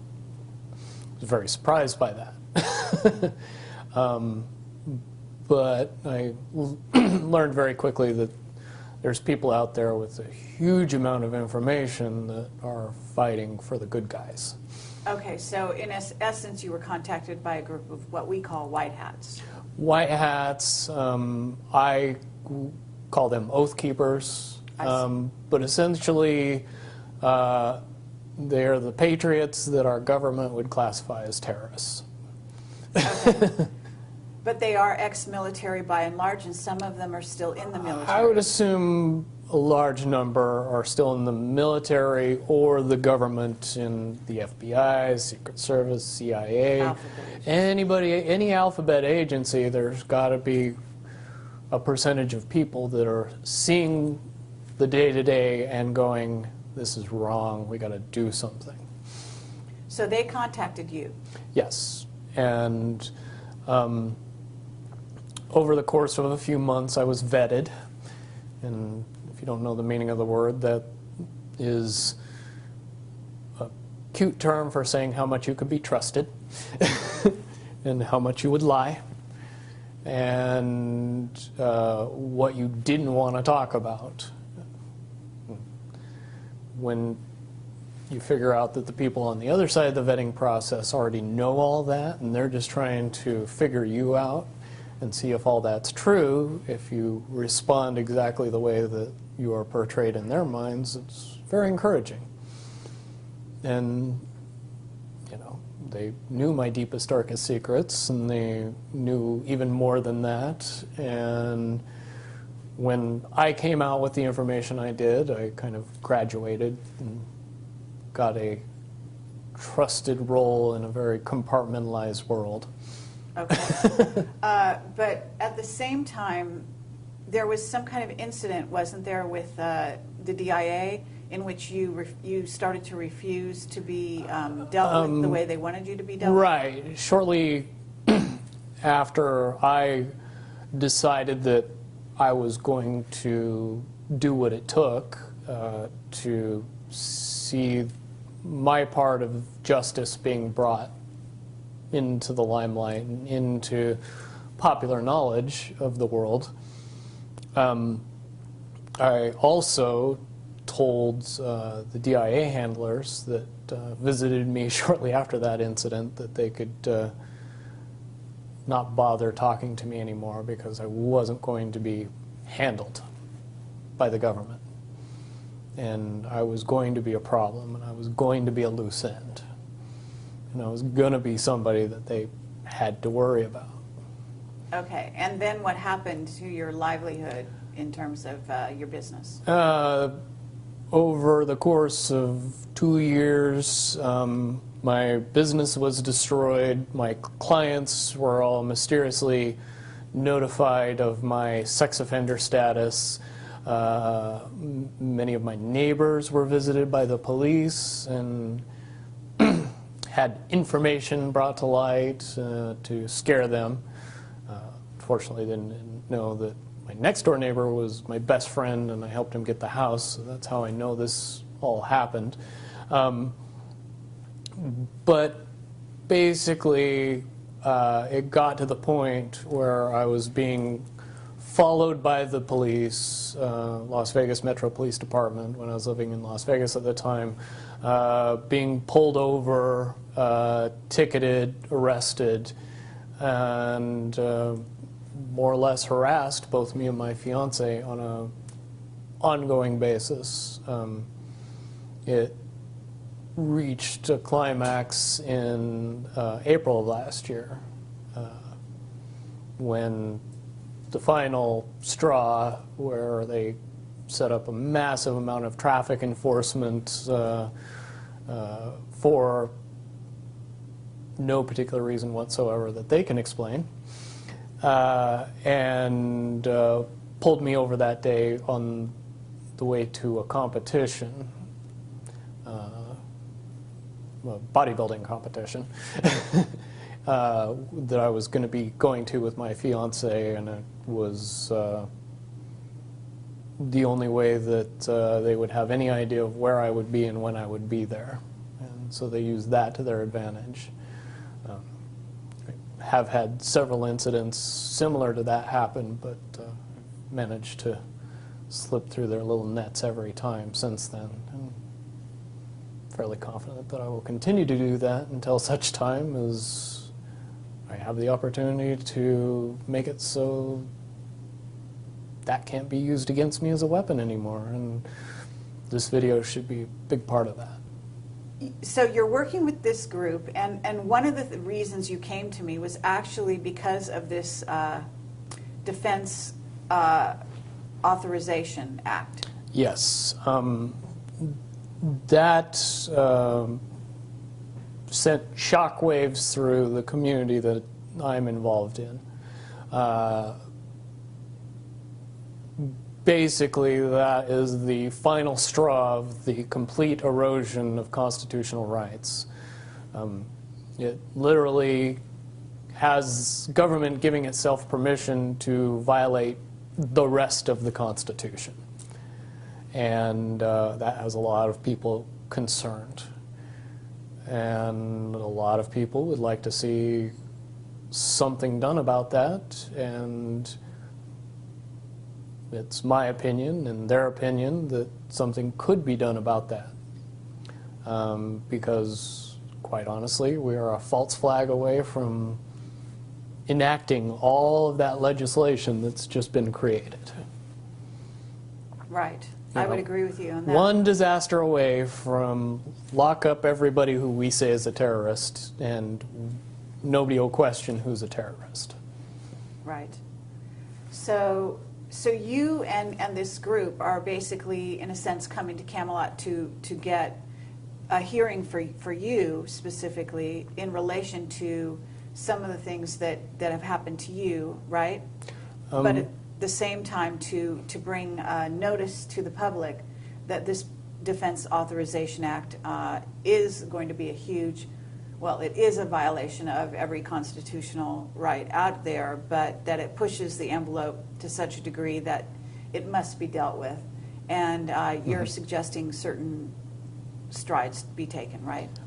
Yes. It's a very simple process if you understand how the problem-solution effect works. In order to create the problem, you can't have everybody know about it. You can't have everybody talking about it. You can't have everybody saying, well, yeah, now we're just waiting for the next false flag. If that information is too widely known and too widely held, the next false flag would blow up in their face and cause a shift in public consciousness to say, no, this is just our government messing with us, as opposed to panicking us into a blind fear. Right. So we'll then allow them to go to war in a full-fledged war, right, instead of this this sort of sporadic war that they're conducting. Right. Correct. And the popular belief is there's a very, very easy way to prevent that from happening, and to get that information out to the public, it has been surmised that if we bring that to the level that it's at, if we address the issue directly via our constitutional rights and begin to notify the public in general that this is a problem and that it needs to be dealt with, and the way that's been proposed to me and to a lot of people is to create a petition that calls for the impeachment of every political person in Congress and the presidency that enacted this legislation as treasonous. Because it is treason to attempt to alter the Constitution through an unconstitutional means. If you create a law that circumvents the Constitution, you commit treason. Fair enough. We haven't actually talked about your special training. No. And why it is that you do have some parallels with Duncan O'Finian. And so having talked about the sort of Defense Authorization Act, at least on a very surface way, and explained that is your motivation, can we actually go down that road to where we talk about where you've been and some of the information you have? Because your I don't know if it's your clearance level that gave you that, the additional information about black projects and about certain aspects of, well, to name Area 51 specifically, possibly other places that you haven't told me about yet. Do you want to go, start down that road slightly? Sure. The level of secrecy and secret facilities and the capabilities of our nationally kept secrets would shatter most people's imagination of what is possible. Area 51, Los Alamos, Dulce, 100 other top secret bases where information is kept or hidden from the public in general, it would be very hard to accept that all of this information that is currently held secret and classified is actually real. And you know this because why? Because I've experienced things in the military that I've then told people about, and by and large, people that have never held a top secret clearance would call me either, at the mildest, a liar, the greatest accusation, crazy. Certainly my experience at Area 51 and PSY training and what I learned there and the abilities that evolved from that training session that we all seem to pick up on rather easily were most easily described to the layman as Jedi skills. It's very easy, if you know what I know, to see the correlation between what happens in the movie in the Jedi training and what happens in Area 51 and psi training. Certainly, we in the Nines all possessed a certain level of intuition and ability that would seem advanced to anyone who watched us use it. Can you elaborate on what you may have come across? Because if you're using these abilities, you're in Area 51, at what level did you go down to, or whatever? Are you aware of off-world craft? And I mean, you know what's out there I'm not sure how much you know about CAMELOT, but I assume that you know the general amount of information on the internet. What can you substantiate having personal sort of knowledge of?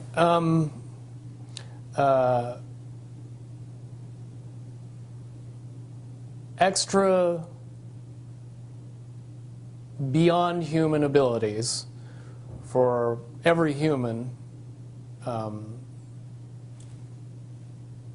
not subject to popular belief, but we as human beings are far more capable of using many, many advanced skills beyond 5 senses. With a little bit of training and the knowledge that it was actually possible, most people could accurately predict the possibilities of the future, to know when other people were thinking about them. Pick up on what is easy to describe as reading people, where you don't really need to use your 5 senses to be able to know what somebody else is thinking or feeling. A lot of that has to do simply with the belief that and the understanding that it's possible. That opens up a lot of doors. Finian talks about having been enhanced physically. Do you feel that you were enhanced physically? No. When I hear Duncan's story, the things that he experienced are very similar to what I experienced, based on the fact that you were never told that the actual belief in what you were doing was giving you the ability. You were giving something, a caveat, a carrot, an enhancement. They could jam a small piece of metal in your arm, and that's enough to get you believing that you have these abilities, and they turn on. But one really doesn't have anything to do with the other, per se. I have had a device implanted in me, and I later was of the understanding that that device did not do what I was told it was doing. It was not to provide enhancement, it was to provide monitoring. Mm-hmm. And but you're basically saying that it's the mental abilities that you, it's like placebo in a sense. As long as you believe it, it's the placebo effect, gives yes. gives you that ability to do superhuman type things. Right. And that's very important because if you teach people these things, you want to be able to turn those things off if you want to. You want to take those abilities away from people if you don't want them to have them anymore.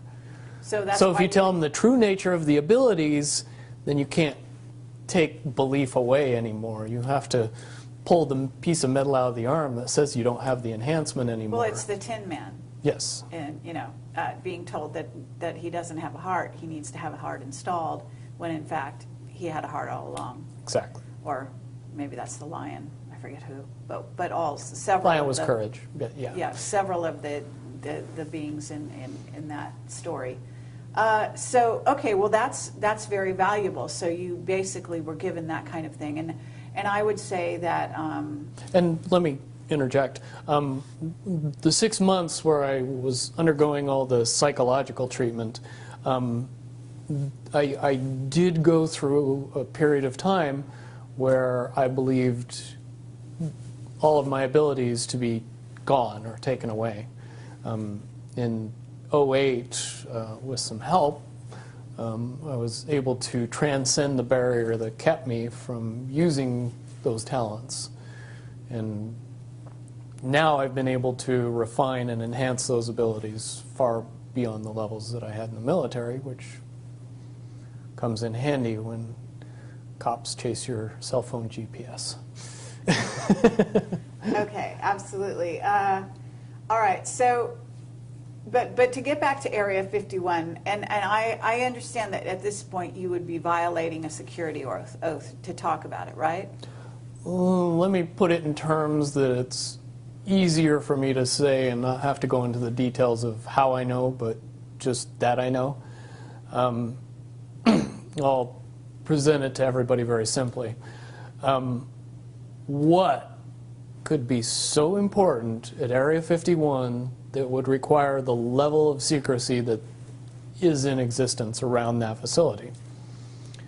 Well, certainly if I said that we kept the U.S. space fleet there, and that space fleet was what we would understand to be UFOs, even though the technology is easy to describe and easy to talk about and easy to educate people on, you need a lot of background in the evolution of the science that makes those things possible to be able to accept that the U.S. has dozens, if not hundreds, of vehicles that are more than capable of space flight, and make it so we would have a fleet of vehicles that would be seemingly extraterrestrial. And the reason that that has to be kept that way is because if you know that those vehicles exist, you start to question the technology that they're based on. And when you start to do that, then you start to question why we're still using petroleum products and solid rocket boosters and everything else, and things get quickly out of hand after that. So to keep those vehicles a secret is to keep everything else a secret, which is why you would need that level of security to prevent anybody from finding out about it. Okay, but that space fleet, as you call it, is capable of going anywhere easily throughout the solar system without much time or hindrance to the occupants. Okay, and explain how fast one could get to Mars, for example. Just below the speed of light. Okay, but in an hour? A day, I would A day. say would be more reasonable. Okay. Incredibly fast. Okay, have you seen these vehicles yourself? I've seen one type of one vehicle. Okay. And compared to when I saw it, which was more than 10 years ago, and what should exist now, I would say that it was a tinker toy bucket of parts compared to what we should have in existence now, based on the evolution of the technology that I know. As far as the off-world basis, I do not possess any personal knowledge. I do, however, believe in and have seen information that would suggest that anybody with a decent telescope could take a look at both the surface of the moon and the surface of Mars and see some things that look very terrestrial. Sure. And things that didn't exist 20, 30 years ago.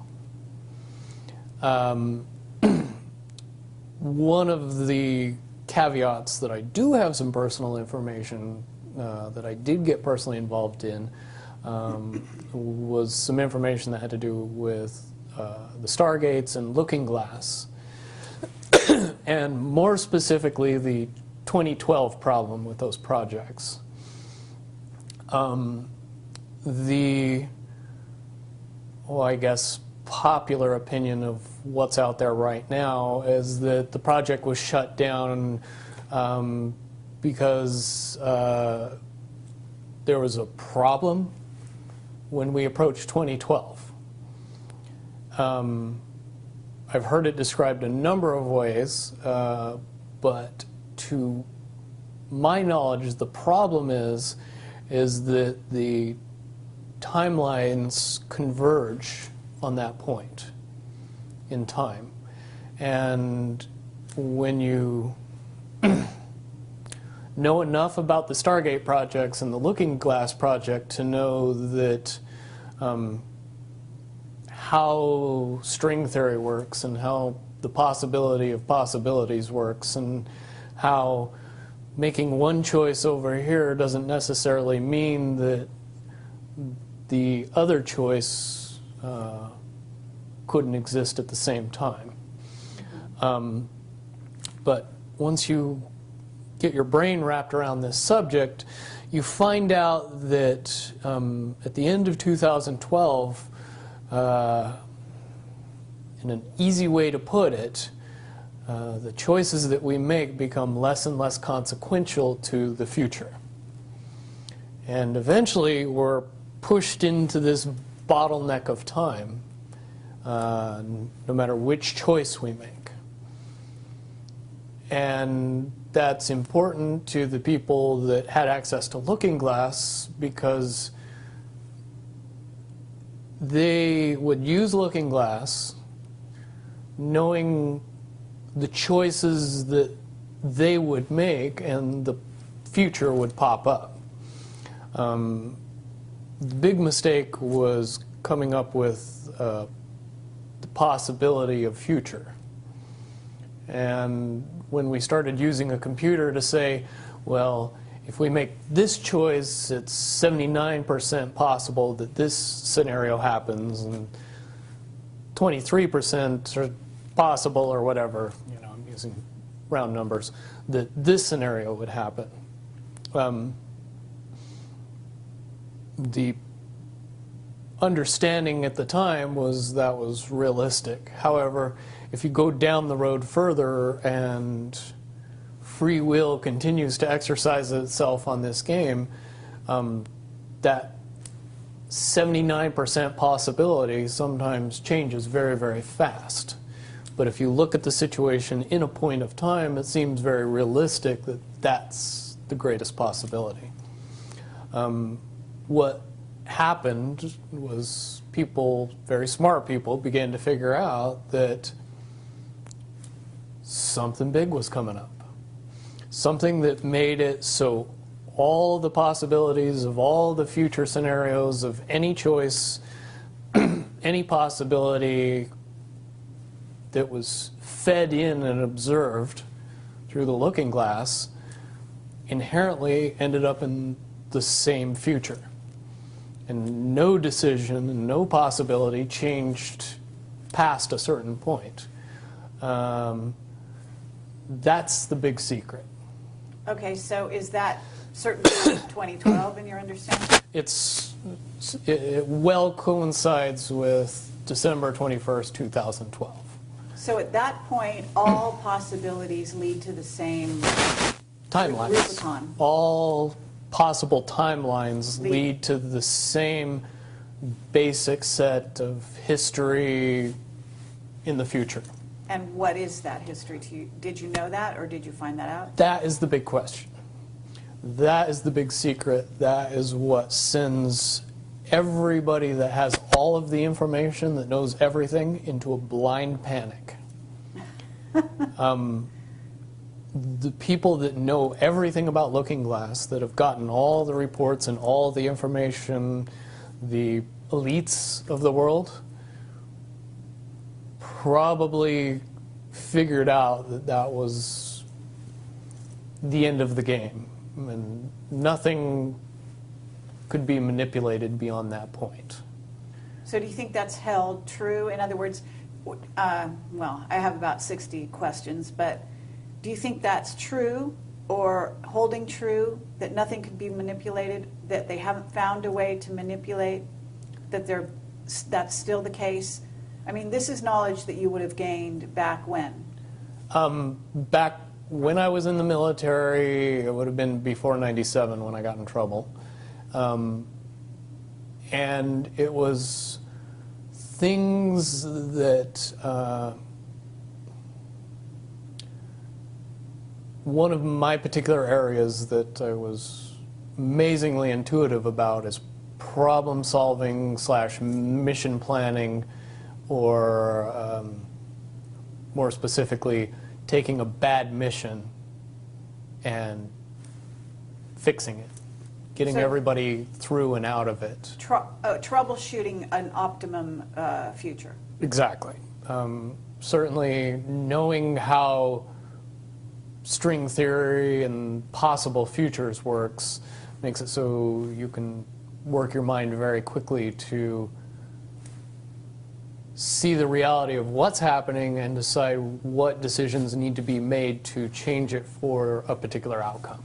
Okay, but at a certain point you said that even the powers that be, so to speak, realized that having even abilities such as yourself, you're talking about, which they, in theory, had even using a computer or a looking glass. Right, they had to use a computer to do it. Right, so in essence, but at a certain point, it's still an end game. It's still, they cannot go beyond a certain point. At a certain point, after they're done hearing the computer tell them, this is what's going to happen, over and over and over and over again, all they become focused on is, how do we fix it? Why? What is this that's going to happen? The Do you know that? inevitable contraction of the timelines. But what does that mean for this reality? Do you know that? I don't know that. What I do know is that I was called in and asked to solve this problem, this timeline contraction problem. And I eventually did my due diligence and did all the investigating, and basically only had one piece of information, and that was reinforcement. The computer's right.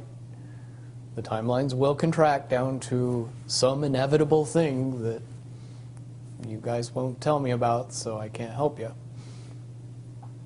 But it's, what you're basically, you came back with was, it is inevitable, whatever it is.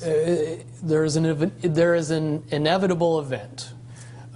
It's been forecast, it's been predicted, it's been fed to us in a slop trough of what they want us to believe will happen. But they don't actually However, know. they don't actually have control over what happens. They only have control over the reaction, and it seems that no matter what they try to do to cause their desired reaction, it's going to have an opposite effect. Interesting. Now, it's much, much easier for me to explain today what that process is as opposed to back then. But if I had to give it a name, I would say it's the awakening process. It's an evolution of consciousness that cannot, will not, and no matter what decisions or possibilities are injected into the equation, eventually it all resolves down to us all learning the truth and becoming aware of this massive dam of lies that has been built that keep us from knowing massive volume of information that we should otherwise possess. Okay, well that's very, very monumental to be told that from a person in your perspective, who's had your background and your exposure. Is it your understanding that the notion that looking glass has been, you know, that there are various looking glasses around the globe supposedly, that according to Dan Burish were shut down. Is it your understanding they're actually not shut down? I believe that they're shut down because they are all saying the same thing, and they're So it's like they're maybe completely they're useless at this redundant, point. is what you're saying. Right. It's like the Wicked Witch, you know, looking into the magic mirror and always getting the same answer. Well, if you were always getting the exact opposite of the answer that you wanted, you'd stop talking to the mirror. And that's essentially what happened with Looking Glass. Is no longer, not only did they not want people to use it anymore because they knew it was just going to burp out the same thing, but at the same time they didn't want anybody else to know what it was saying, I'm sure. Because that they would lose control. Because that information was of a monumental concern when I was in the military about how to prevent this inevitability. Now, at first I thought it was end of the world. Now I see end of the world as end of their world. Well said. Okay, but are you aware, do you know the difference between Looking Glass and the yellow cube? Yes. Okay, and are you aware of what happened to the yellow cube and how it was used and so on? I believe that the yellow cube still exists. I can't say for certain if it's on this planet, but I would say that it's definitely protected from use at this point.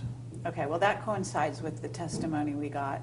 Can you also verify that leaders of... But let me say one thing about the yellow book and its differences with Looking Glass. The yellow cube or the yellow book would give you your possible future. Yes. So it took basically the choices that you would inherently make along a timeline and tell you what that timeline would be, given that you made all the choices that your brain would make. Well, this is exactly what I was just going to ask you. What we were told is that leaders of governments and so on, people in high places, politically, would use this to try to see their most optimum future and then follow those. So they were using it to enhance their wealth, et cetera, Yep. in a very egotistical way. And that was part of the problem with it. And that supposedly one of the specific things we were told had to do with Hillary. Are you aware of any of that? You mean the 2012 prediction for her? Well, will you tell me what you know? I don't have any first-hand knowledge of this. This is all back alley information. But one of the last predictions that was put out by the Yellow Cube was that, for all intents and purposes, and this is just my level of understanding, is that Hillary Clinton would be president in 2012. And when the Yellow Cube is involved, it leads me to question what I know about Looking Glass and string theory along with that. The first question that anybody that knew anything about the process would know is who was using the cube Right. when it made that prediction. If I knew that, then I could tell you why it would predict what it predicted. Wasn't there also an issue with, I'm not sure, but in using the Yellow Cube, Yellow Book, however you want to term it, that they actually had to use it through an intuitive who had a high vibration, had to be in the vicinity to, in a sense, be the go-between between the person who wanted to use the cube Right. and the cube itself, because normally they didn't have the vibration necessary. Correct. And that is a process that would prevent anomalies from popping out in predictions. But it wouldn't completely... No, and I'll tell you why. If it was used properly by somebody that knew how to use it and could eliminate their thought process from the machine's effective use, it would be very easy to get an exact, what future holds. Right. However, anybody that has that ability would inherently know that that information could not be given and would be protected. And that inherent notion would inject something into the yellow cube or the yellow book that would give an inaccurate statement. Just by the person that's using its intuition saying, if I tell the truth, it'll be bad. So the higher levels pick up on that, throw out a different scenario that Right. isn't the truth. It's in a sense the feedback loop gets dirtied somewhere along the line by exposure.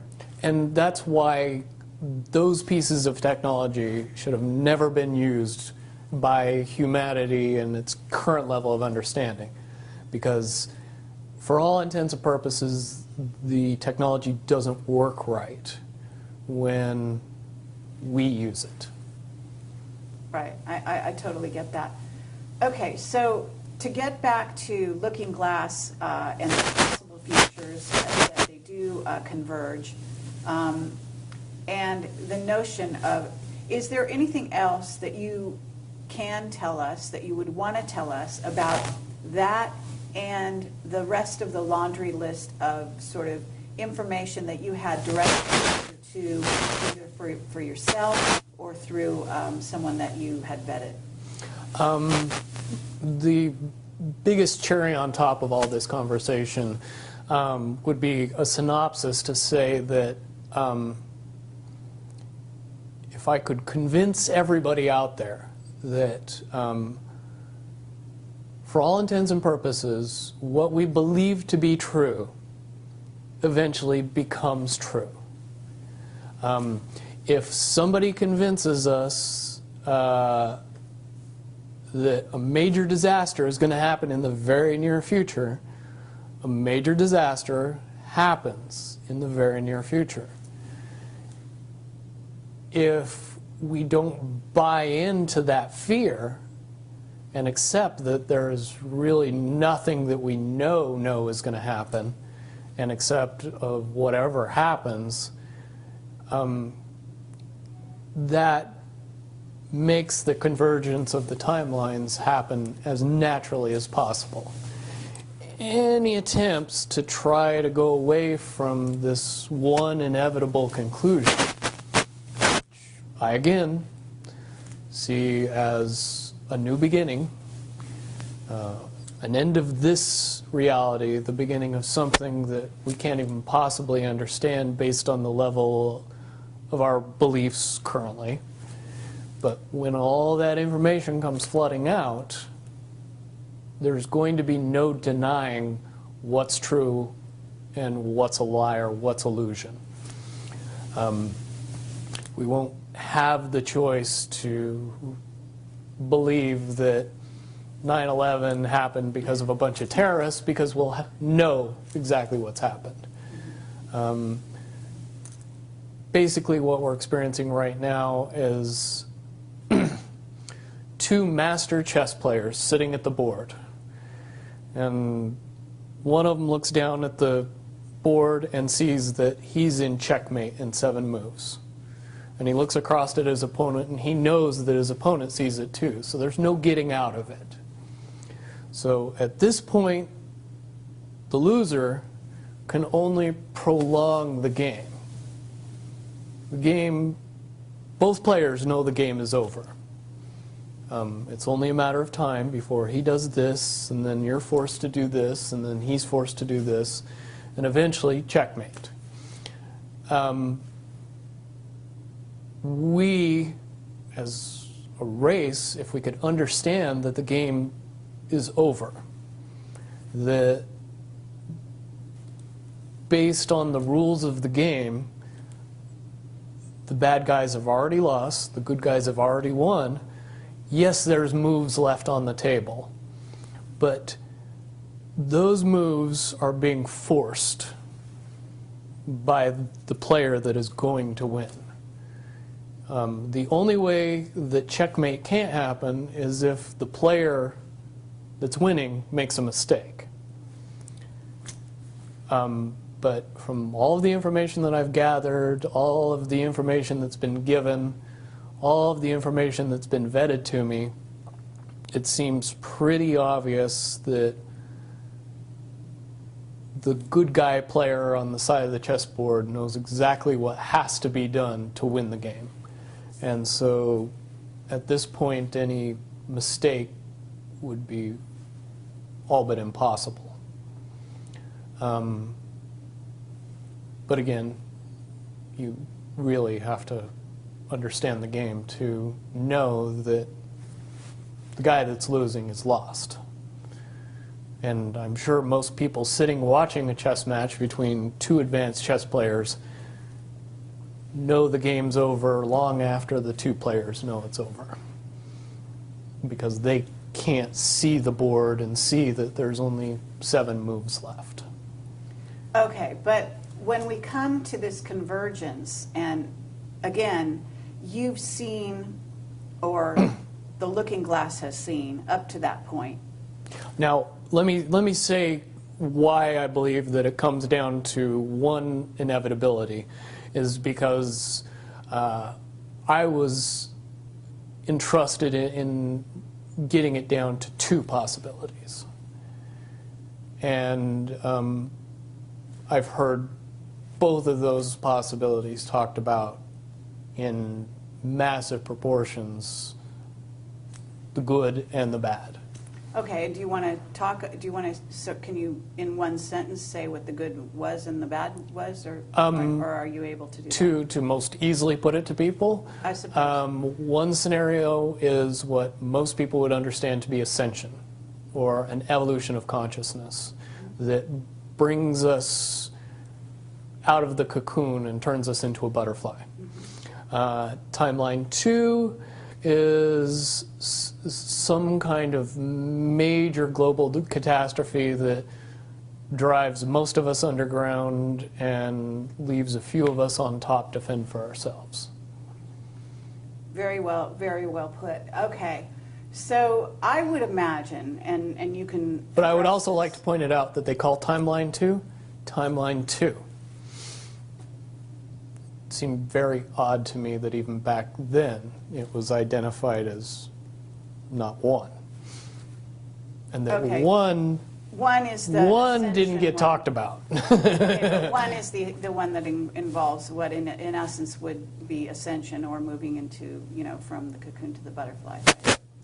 Okay, but I believe, based on what you're telling me, that they would have used a lot of people like you that had a proclivity for being able to see the future, to be what is a sort of an advanced psychic remote viewer, whatever you want to call that, and looking glass, to posit these potential futures, to go up to that point and to view it, and that you're just one of many. Wouldn't you agree? I would agree. And back in 1991, when I began my little adventure in the military, I would say that it was pretty obvious that there wasn't very many of us. However, you go 20 years into the future, and you find out that it's coming to the point where there's a lot of people that have that ability, that are inherently realizing that ability, and are able, through some unknown extraordinary means, to develop that ability inside themselves without any outside help or assistance. And it's quite obvious that as far as advanced intellectual abilities, as far as simple intelligence levels, and cognitive skills of the human race has increased exponentially in the past 20 years.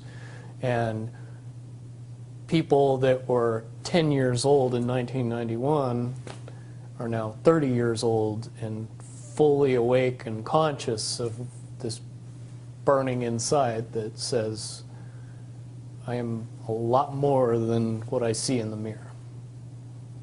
Absolutely. Okay. I do have a question in regard to what the military-industrial complex has been working on. Because with the knowledge that you say they have, assuming that they have this level of knowledge that you're talking about, right? In other words, of the timelines converging and the fact that there was going to be something. And I don't know if you saw the movie or the TV show Fast Forward. I mean, but there's been so many possible, scenarios in that regard. But one of the things that goes on is they are very busy building underground bases, supposedly underground cities.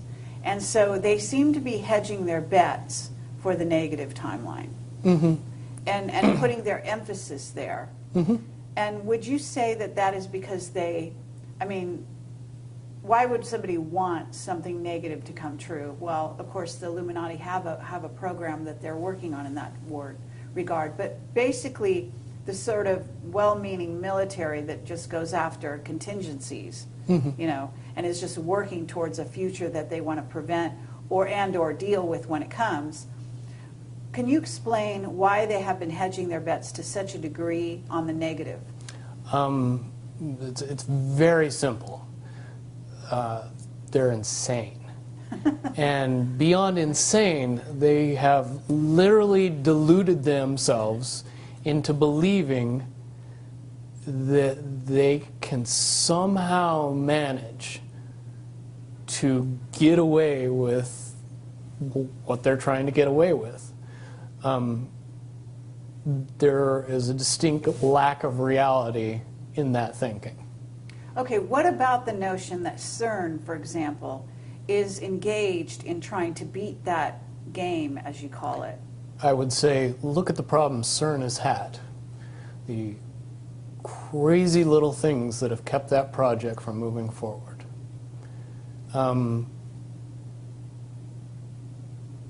Certainly they have never even come close to getting that project to the level that they want it to be to do what they really want to do with it. Okay, well, what about the notion that that's the party line, that they haven't been able to do so? But if you really think about it, that's what they would prefer people believe, so that they don't think that there's a threat. But when you listen to the interviews of the scientists that are working on the project, even they say that it seems like somebody or something from the future won't let them get that project done. And the craziest little things have caused massive damage to that project. And when you get the foremost thinker in string theory saying, yeah, I don't think we're going to do it because I don't think fate wants us to do it, that says something about a scientist. Okay, so, well, thank you very much. I think that at this point we're going to have to close this down unless there's any other things that you think that we haven't covered or that we could possibly touch on that you want out there. No, I don't think we'd get any further tonight. Certainly, from what I know, the questions will come out, and be more than happy to do a live feed after that and answer any questions that anybody comes up with from this interview. Wonderful. All right.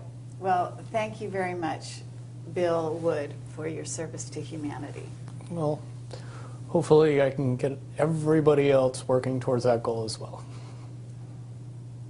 Absolutely. Well, apparently, regardless of which way they work, the convergence will happen. Yeah. There's a certain element of pain that we can reduce by just not accepting that we don't have choices in the matter. And sitting back and waiting for the aliens to fix everything isn't going to help. Absolutely. If we are inevitably coming to a rising consciousness, we should start trying to elevate our consciousness as fast as humanly possible and make that transition a lot easier when it comes.